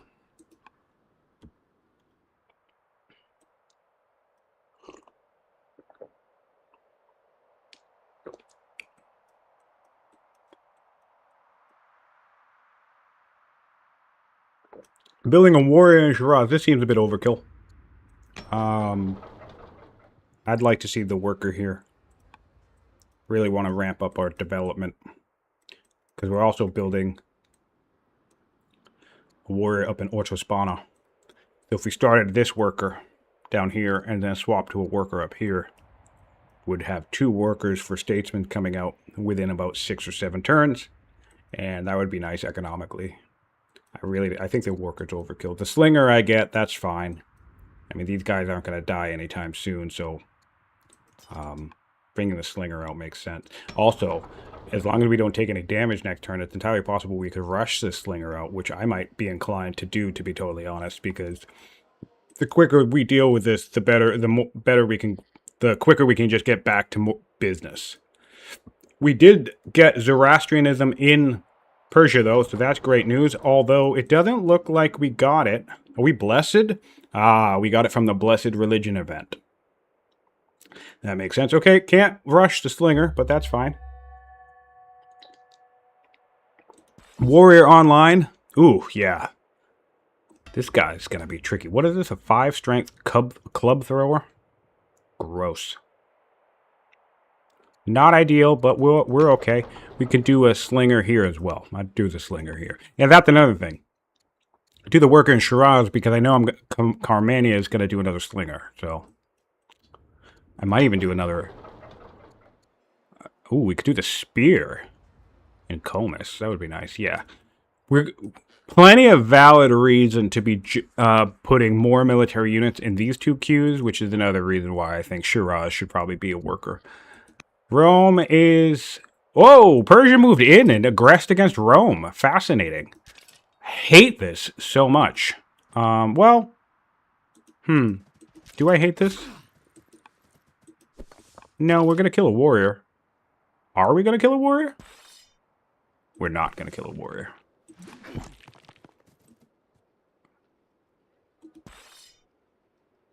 Alright, so battle here on turn 32. Battle in the woods. Persia versus Rome. Persia seems none too concerned about the tribal assault on the capital. And honestly, between the two nations, let's take a look at orders real quick. Here's a 5 order advantage for Persia. 5 orders per turn. So that's actually pretty good news, because if they start scrapping in the center here, it's actually going to be a little bit more taxing on Rome to kind of clean up these tribals. And Persia can always keep sparing a couple of orders per turn to deal with these guys. So that's interesting. Of course, there's no way that Persia would know definitively that Rome is dealing with an off-map raid, but there is a drought-specific event that causes one if you can't pay a ransom. So you could always try and guess when a drought hits that your opponent may be dealing with an off-map raid at the time. You can try to make that gamble and see if you can use that opportunity during a drought to harass your opponent.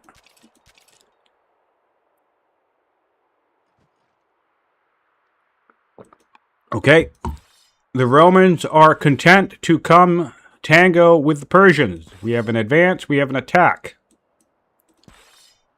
I think this is going to be a dead spear. Maybe. Or we're going to run into the very, very common issue of not having enough.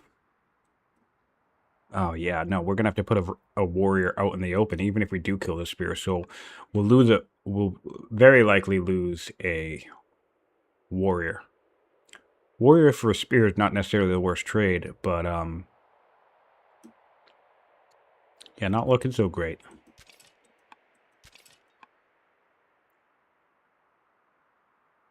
Because it will be trading one warrior for one spear, but also with another half-health warrior.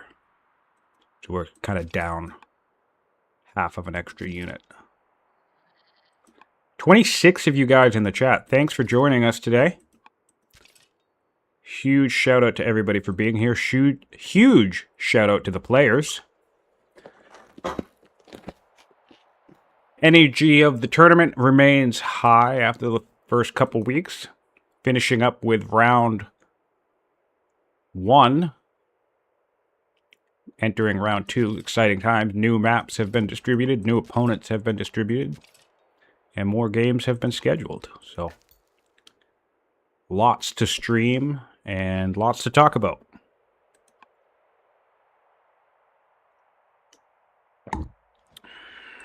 Alright, still Rome's turn. Am I not on Rome's turn? There we go. Alright, going for the stun.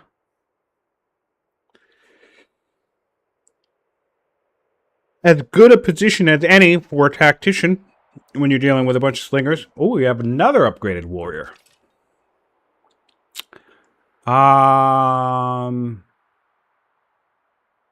You know, with a force march, I'm pretty sure this tactician is dead. Force march and a flank, and I'm pretty sure this tactician's dead. And Rome is now out of orders, so we've killed no spear. Turn. Alright, so that's bad news for Rome. Let's kick it back to Persia and do some combat math. So we have the ability to flank this guy.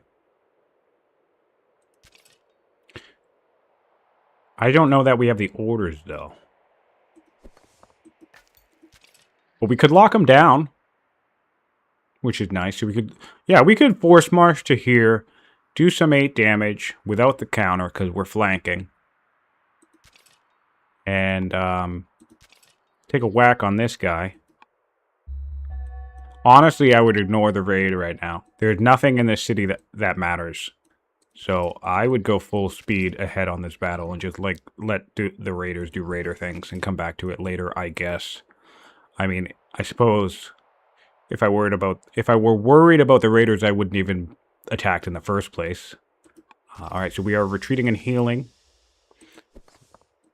Really think it's possible for us to be able to kill this guy, though. This would be 8. This would be 8.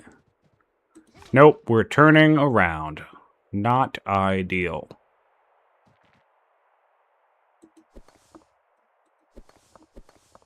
Not ideal. So did we just toss away for a spear? Is that what's happened? I think that's what's happened. Yeah, that's unfortunate.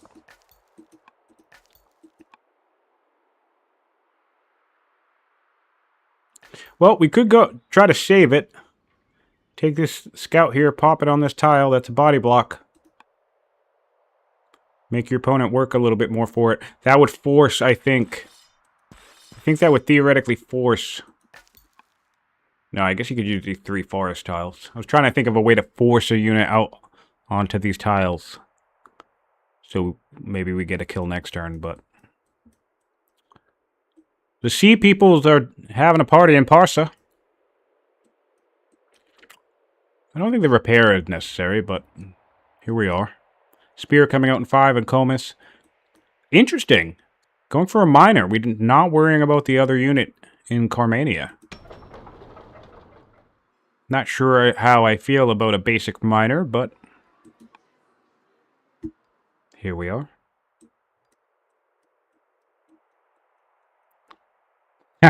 Yeah, Rome is building a worker in the city. That is definitely a sign of confidence. Worker back here. Sorry, warrior back here.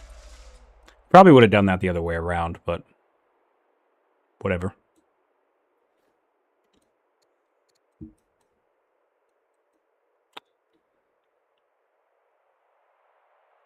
The raids have landed in Rome. Ooh, nice. Got a militia event. That'll be handy for this northern city.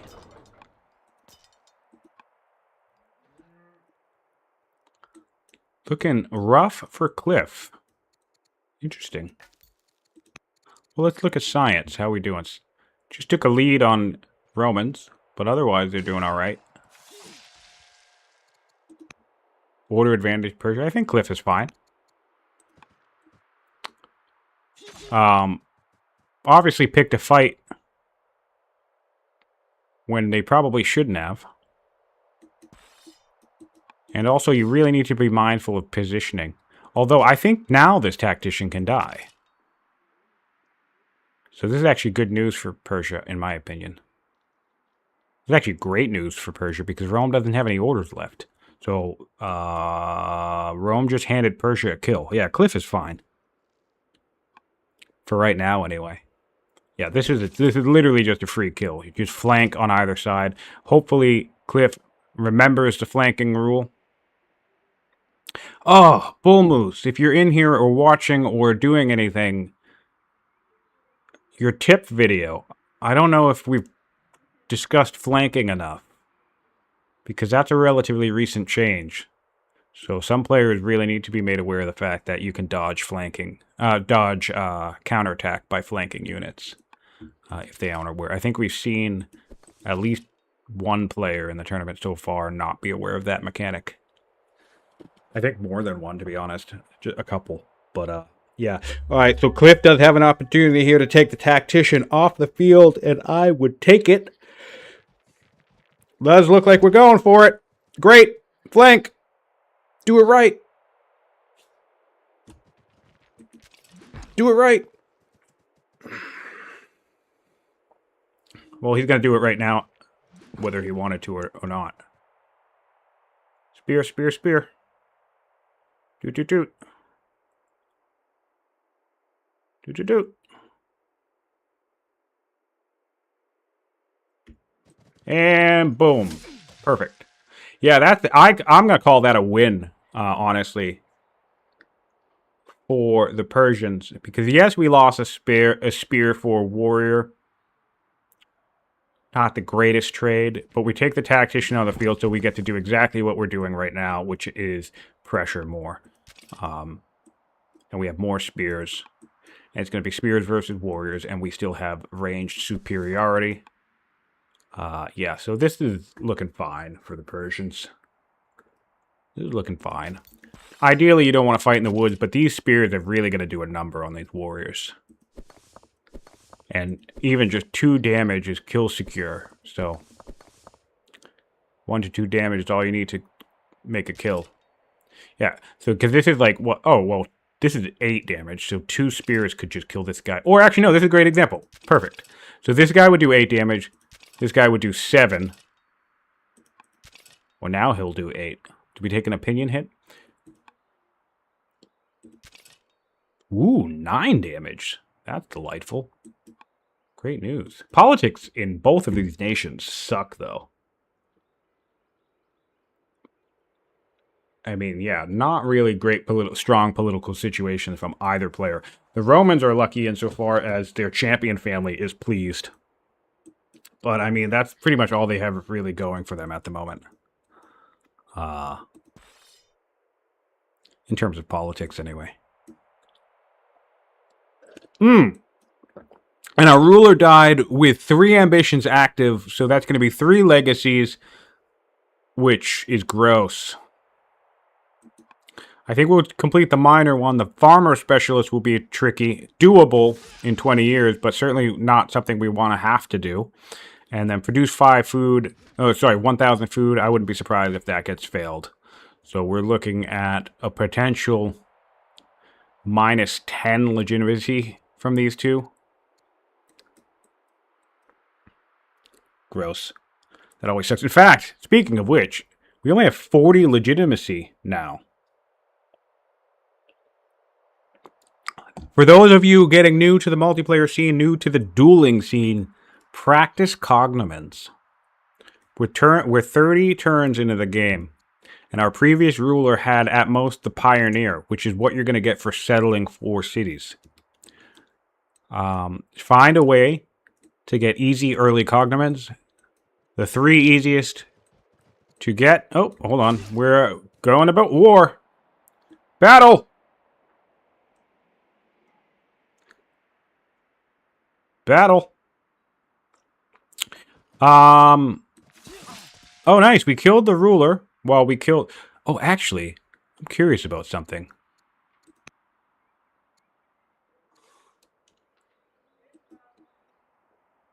Cause of death, ill. I was curious if we died in combat. That would have been awesome. That's always a risk for your frontlining generals, which is another reason why you don't toss a general head-on like this, because killing him in the field could potentially result in killing the ruler themselves.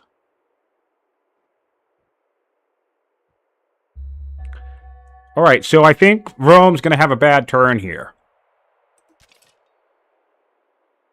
I think Rome's going to have a pretty bad turn here.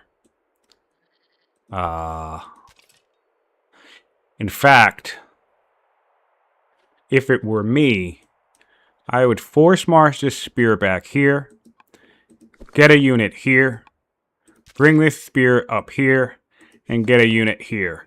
And the reason why I would do those 4 moves is because if you do those 4 moves, it does not matter virtually what you kill or hit. None of these 4 units will be able to get out next turn. None of them.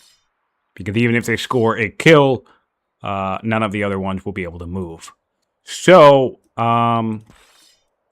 that's what would be my first priority. My first priority would be locking down this entire formation. So yeah, we're looking at force march to this location, move this guy here, force march. No, we don't need to force march, just walk to this location and move this guy here. Full engage. And I would do the full movement first, and then I just hit what I can because I would be confident in my ability to lock out the units from being able to move. And I just score myself 4 warrior kills.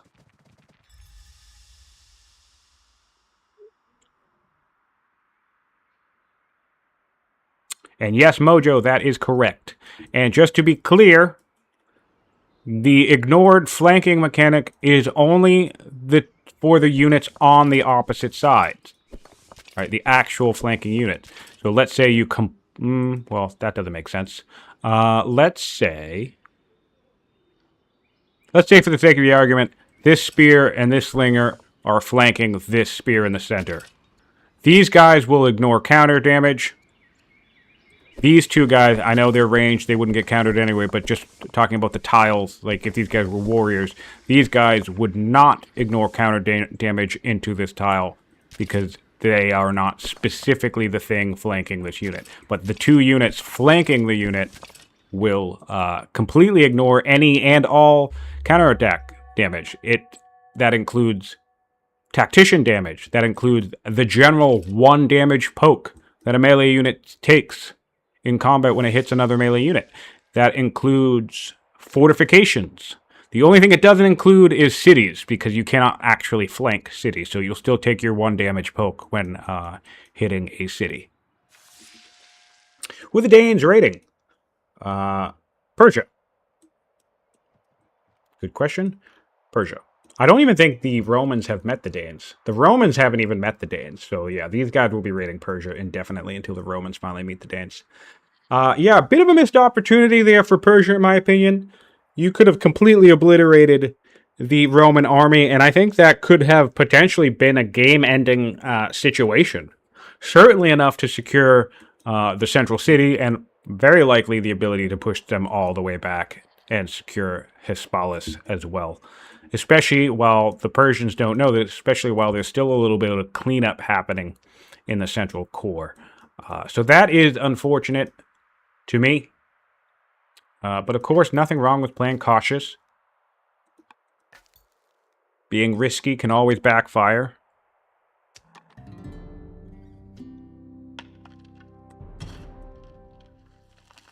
But yeah, that would have been amazing. That would have been an amazing, amazing, amazing tactical win for Persia. Realistically, all of these warriors should be dying next turn. They won't be, but it's possible. Although there's no orders left on Rome, so we still have an opportunity to secure kills, and I'd like to see that from the Persians.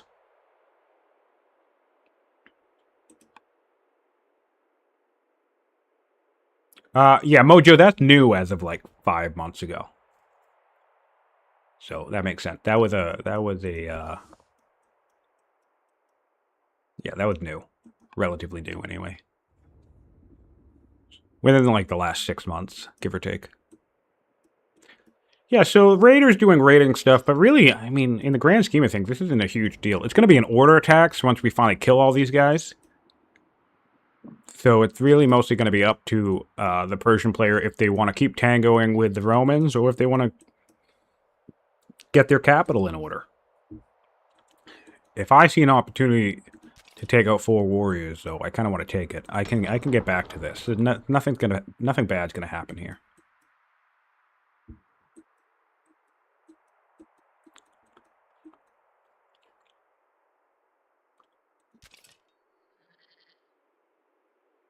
Nothing wrong with killing some Romans. Hoping to see some aggression here from Cliff. Although, what's our politics now? Ooh, are you kidding me?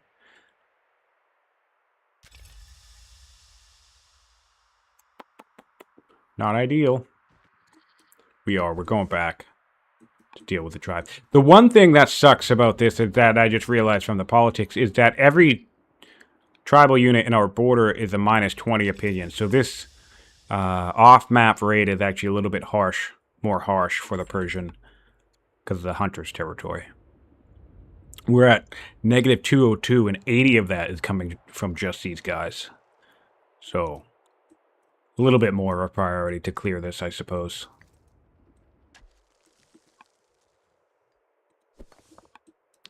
So the Romans live to fight another day. I wonder if they are aware.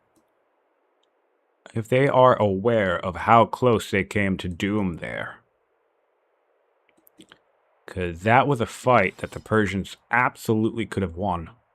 And honestly, I know some people don't like the random chance element, but that, in terms of narrative of a gameplay, that's the stuff that does it for me. Because that's the same type of stuff that happens in, like, real warfare, right? Where it's like, oh, someone had an opportunity, but then all of a sudden their capital blew up, or their supply line broke down, or whatever.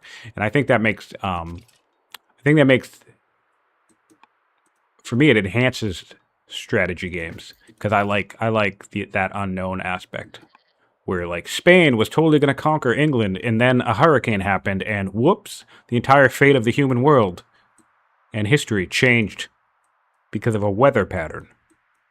Of course, I guess that's less fun when you're playing a game, but, I don't know. I think it's cool.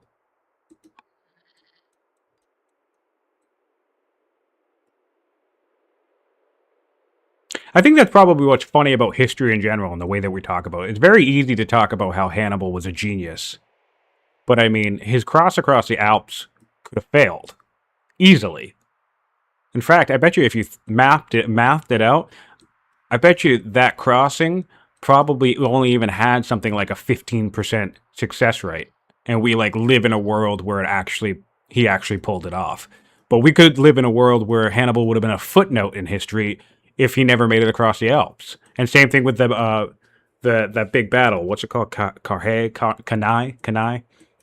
I mean, if the Romans didn't pursue, then the brilliant strategy there wouldn't have worked. And I know it's weird to think of it that way because, like, the strategy did work, but I mean, that was also a risky strategy. That was a battle that the Carthaginians easily could have lost, but it was Roman hubris. It wasn't Carthaginian brilliance or Hannibal's genius. It was Roman hubris that made them lose because they took the bait.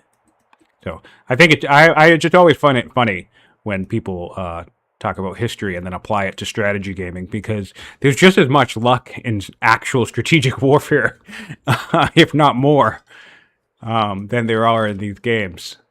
So I don't know. Feels appropriate to model some of that in the gaming world. Parsa's looking a little worse for the wear, though, so really time to move in these police forces and start taking some kills.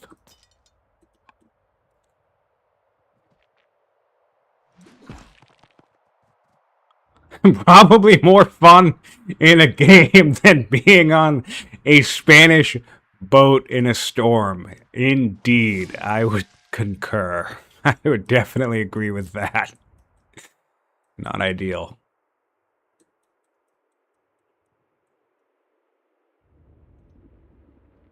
Or being a Roman in the middle of a Carthaginian pincer movement. That probably wasn't a fun time either.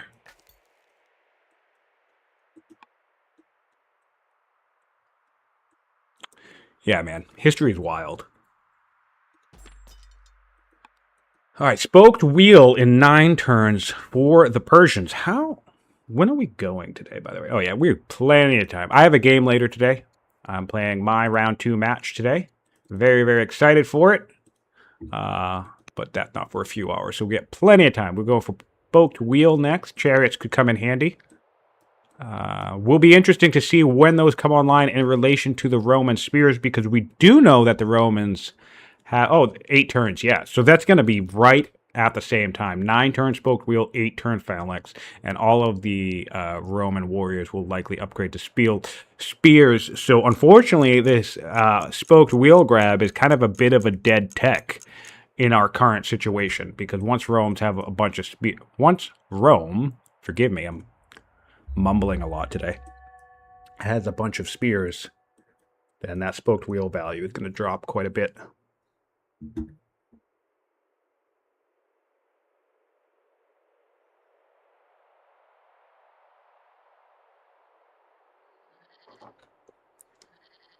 The mission map looks inappropriate. Yeah.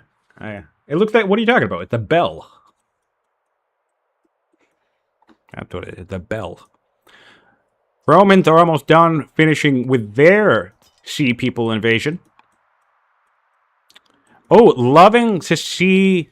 I think this is the first marshland farm of this map. Yep, nothing over here. So kudos to the Roman player for opting to bring in some marshland farms. Like to see this. So basically how this works, though, because you're going to take that extra damage, so it is a little bit slower. And it also costs an extra turn anyway.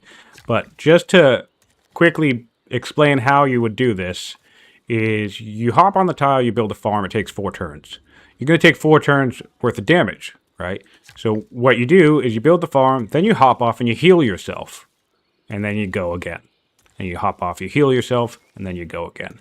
And when you do it that way, it basically does, yes, translate to each farm effectively taking 6 turns, or like 5-ish turns, sorry, 5-ish. But honestly, once you're done with this and then you plop in 2 granaries, I think it's worth it. I think it pays off a great deal if you get it set up.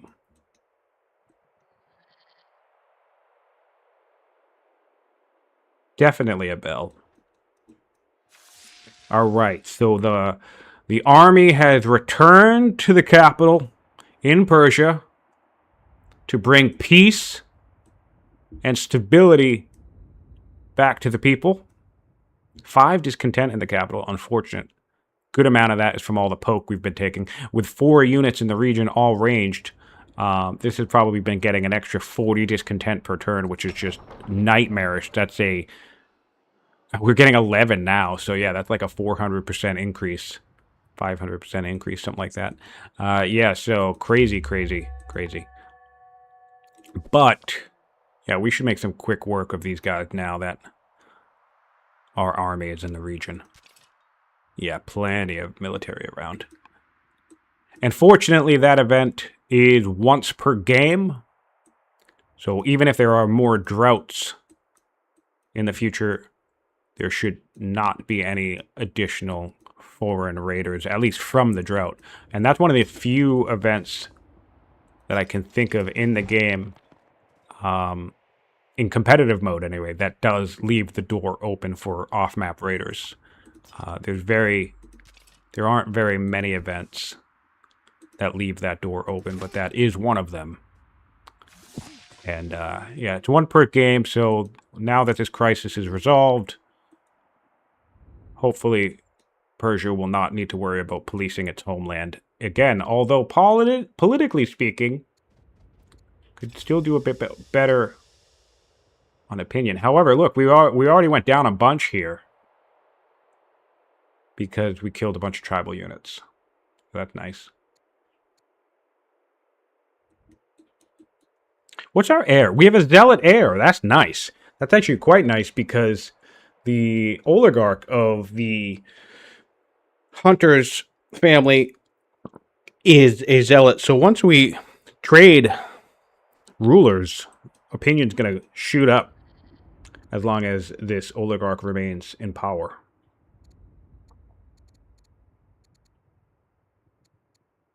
And then, of course, if we adopt the correct religion, that'll also be an additional opinion boost. Zealots are a really good archetype. Both offensively, but also domestically. They're really good at managing opinion.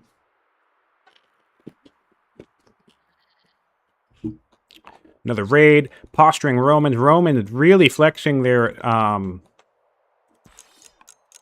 really flexing themselves here, but I still think there's an opportunity to get some kills. And I'd like, once this gets cleaned up, I'd like to see Persia pivot back to bullying Rome here. Because I definitely think they have the capability of doing so. Almost going to be developing in Comus, which is nice, because there's good military production here.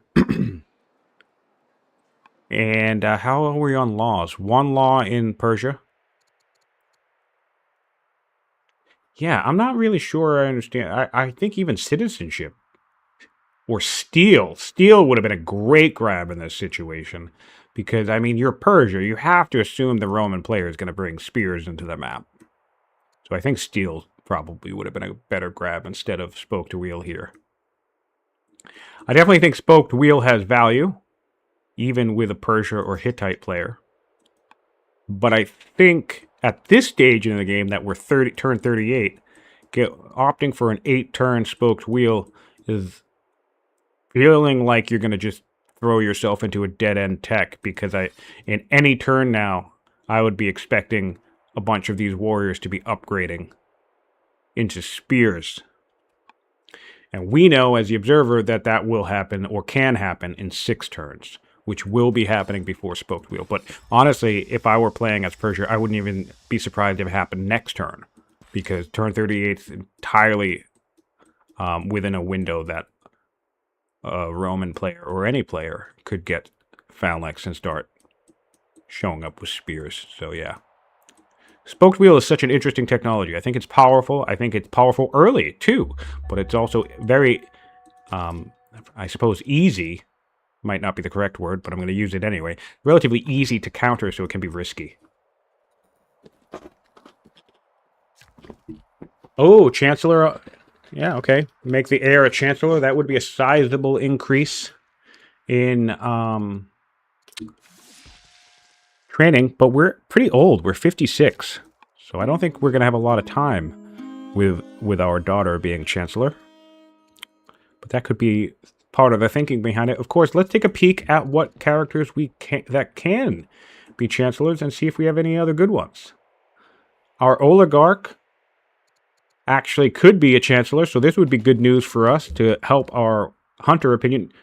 Actually, we have quite a decent amount of high training Chancellors, and then we can actually get this one who has +1 growth per seat. Princess. Oh, that's the princess. Yeah, okay. Interesting. Do we have another heir? No, unfortunate. One thing that you can do if you really, really like a well-groomed heir for a particular council position, one trick I like to do is change laws. So if I have a younger sibling, you can switch to ultimogeniture. I don't know if I said that correctly, but there we are. That'll swap to the sibling, and your well-groomed, beefy heir, if you'd rather them be Chancellor or Spymaster or whatever else, can occupy the position, and they can do so indefinitely because they will no longer take the throne. That's a fun little trick you can do. And the reason why I'm suggesting changing the law rather than naming the heir outright is because, where am I? There we are. If you change the law, it doesn't count as bypassing a character. So you ignore all that ugly political fallout. Can be a neat trick. Not necessarily always worth the 400 civics. If you have a judge on the throne, it's only 100 civics. So that's another neat little trick that the judges can do. Mess with their dynasty. Kind of however they want, a little bit, sort of. Can be worth thinking about sometimes. We went statesman down here. So we're just flipping landowners the bird this game. Well, at this point, you might as well not even bring them in. That's -80 for fewest cities. Yeah. So, okay. Well,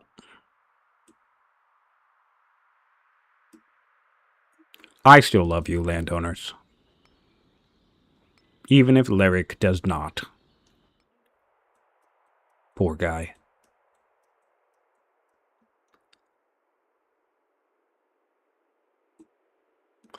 What's the legitimacy comparison between both nations? Let's find out. Yeah, 84 on Persia. That's more like it. Although we are still with our starting ruler, so that'll probably drop a little bit. Not really high legitimacy values at this stage in the game.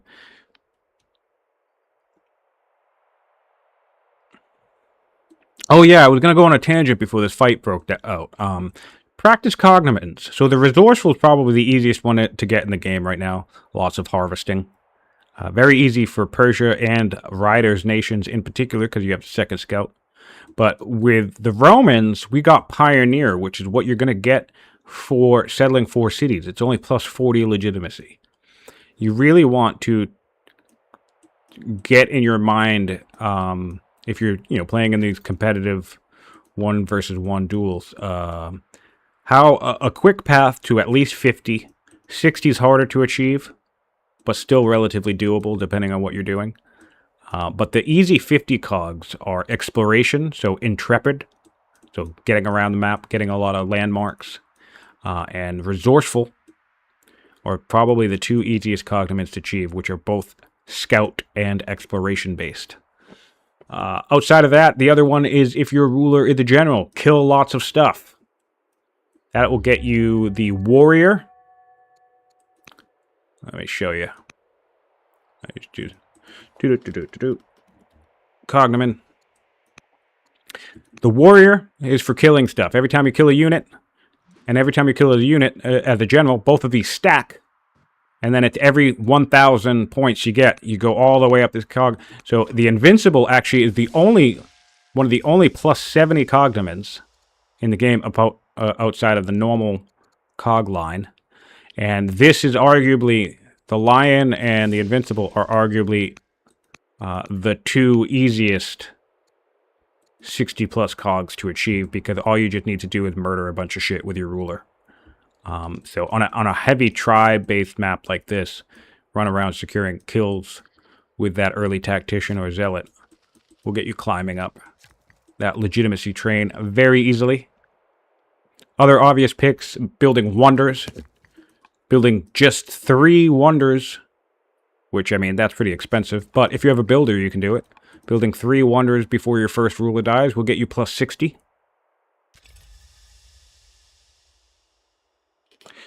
Is there a way to check progress on cognoments? Technically, no. But also technically, yes. And I'm not going to explain how. Mostly because it's convoluted. I can talk about it in Discord at some point, but it's technically no, though. Alcaris has a calculator that he designed, so you can use an out-of-game tracker, but there's no tracker in the game technically. There is a way to track once you get a particular... So, like, let's say you're trying to get the resourceful. Once you get the gatherer, which is the cognomen before that, it is possible to track the resourceful. And I guess I might as well explain it. You can see that we have 7,800 points out of 5,000. This number shows you how many points of these required things that you need to get the cognomen. So, obviously, we already have enough. But let's just say, for the sake of the argument, there was a cognomen even higher than the resourceful on this track or chain.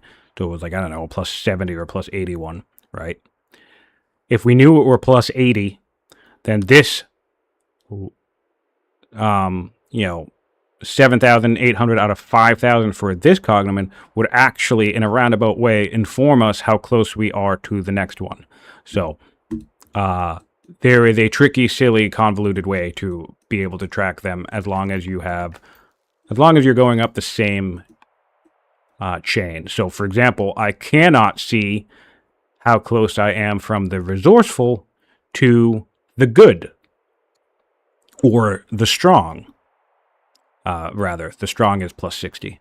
Yeah, I can't see how close I am to the strong, because I don't know. There's no way to track it, I guess.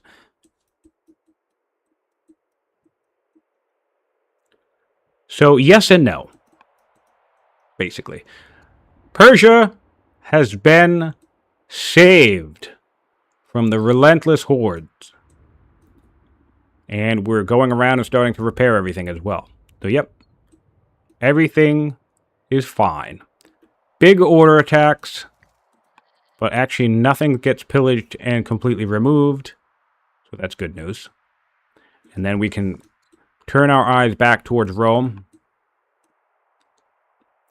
Really, really, really hoping to kill some warriors.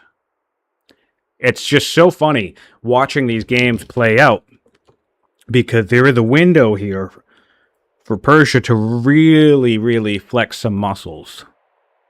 But then in about 4 or 5 turns, all of these warriors are going to upgrade to spears, and that window is going to shut. And I love moments like that. I love watching moments like that as a spectator. Where if someone just was a little bit more risky or a little bit more aggressive, or I guess in some situations more cautious. And that's what makes it tricky as a player. Even after watching all these games, you can end up in a moment where you're thinking to yourself, oh man, should I attack? But you have enough evidence through watching games where that risk is the right thing to do or that risk is the wrong thing to do. So it's incredibly, incredibly difficult to know when to attack and when not. Looks like our friends are going to come to an end of this session shortly. Makes sense. They've been playing for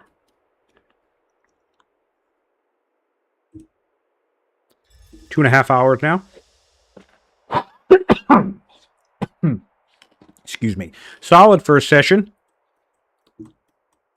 I would like to see a player make their way towards 4 laws, particularly Persia. Although these forests are going to suck for that unit, I guess. Let's take a peek at Rome and what we're doing for technologies outside of phalanx. Anything marked? No. Really interesting that neither player opted to get navigation anytime soon. Rome going for phalanx makes sense. Persia makes a little less sense, but it certainly paid off for them, I think, in various different ways. However, I think I would have liked to see them really hammer on Rome this session. A little bit more aggression.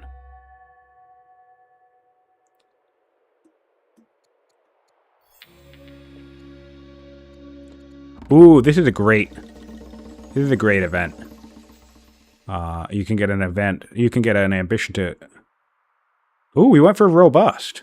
Okay, that makes sense. You can also get an ambition to complete 6 pastures, which is typically pretty easy to do. Cliff is fine with ending the session whenever Lerrike wants.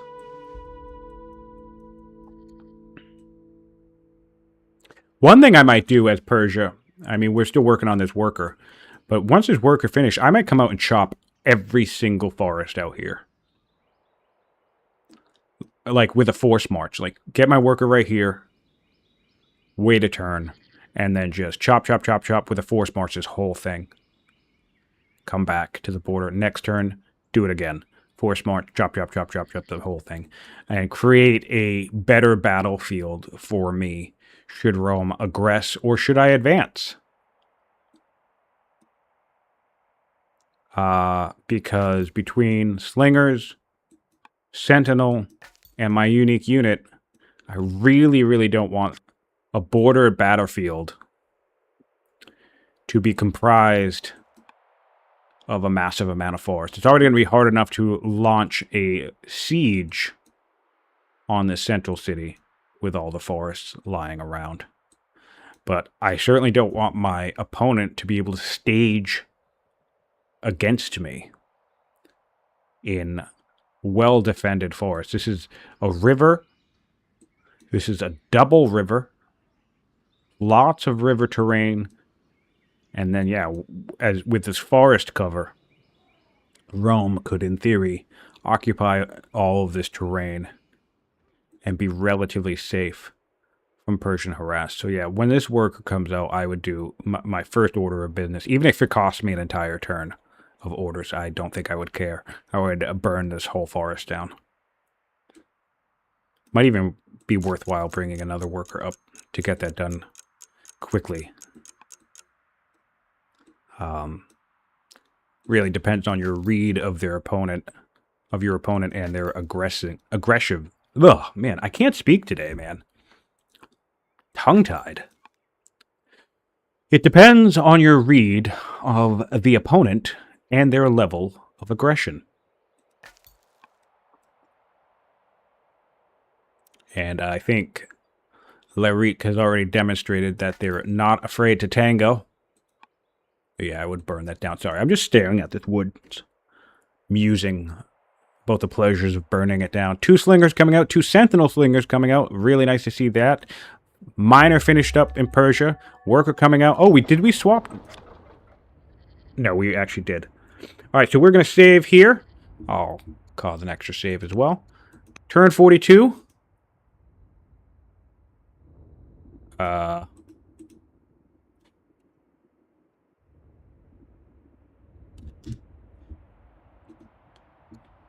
Turn 42.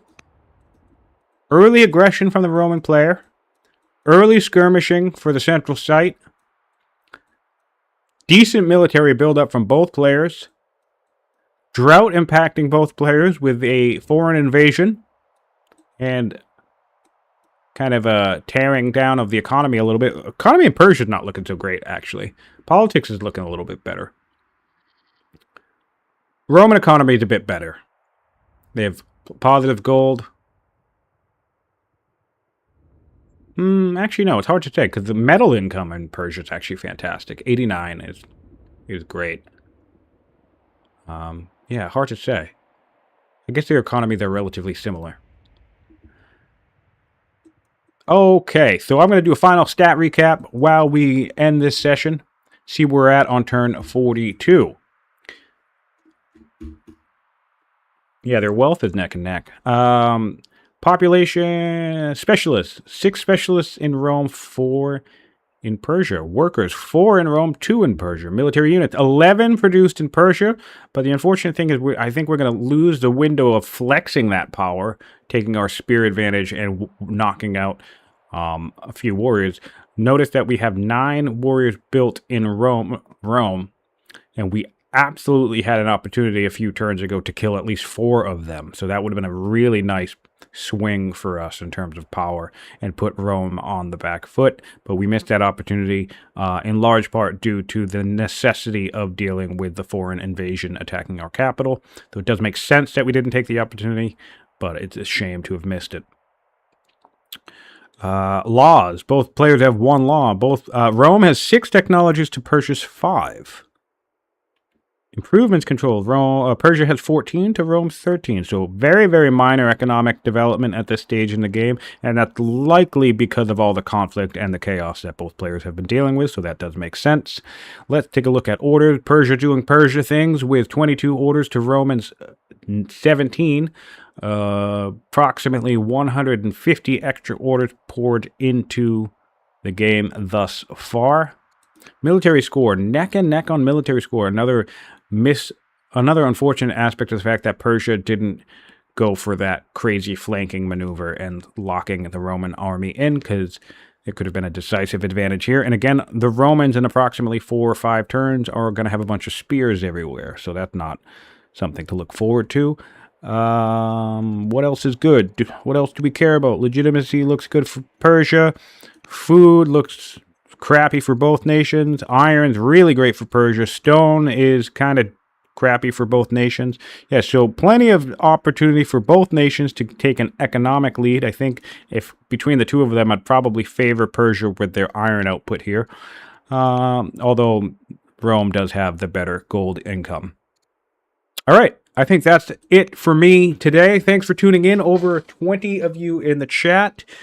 Appreciate you hanging out. Appreciate you listening. Hope you've enjoyed the commentary. And of course, if you've tuned in after the fact on YouTube, please give us a like, subscribe, tell your friends, and also hop on to the Old World YouTube channel to subscribe for the playlist and keep up with all the action, and join the Discord to join the conversation. As always, I'm Scientific, and this has been the Old World Community Tournament. Take care.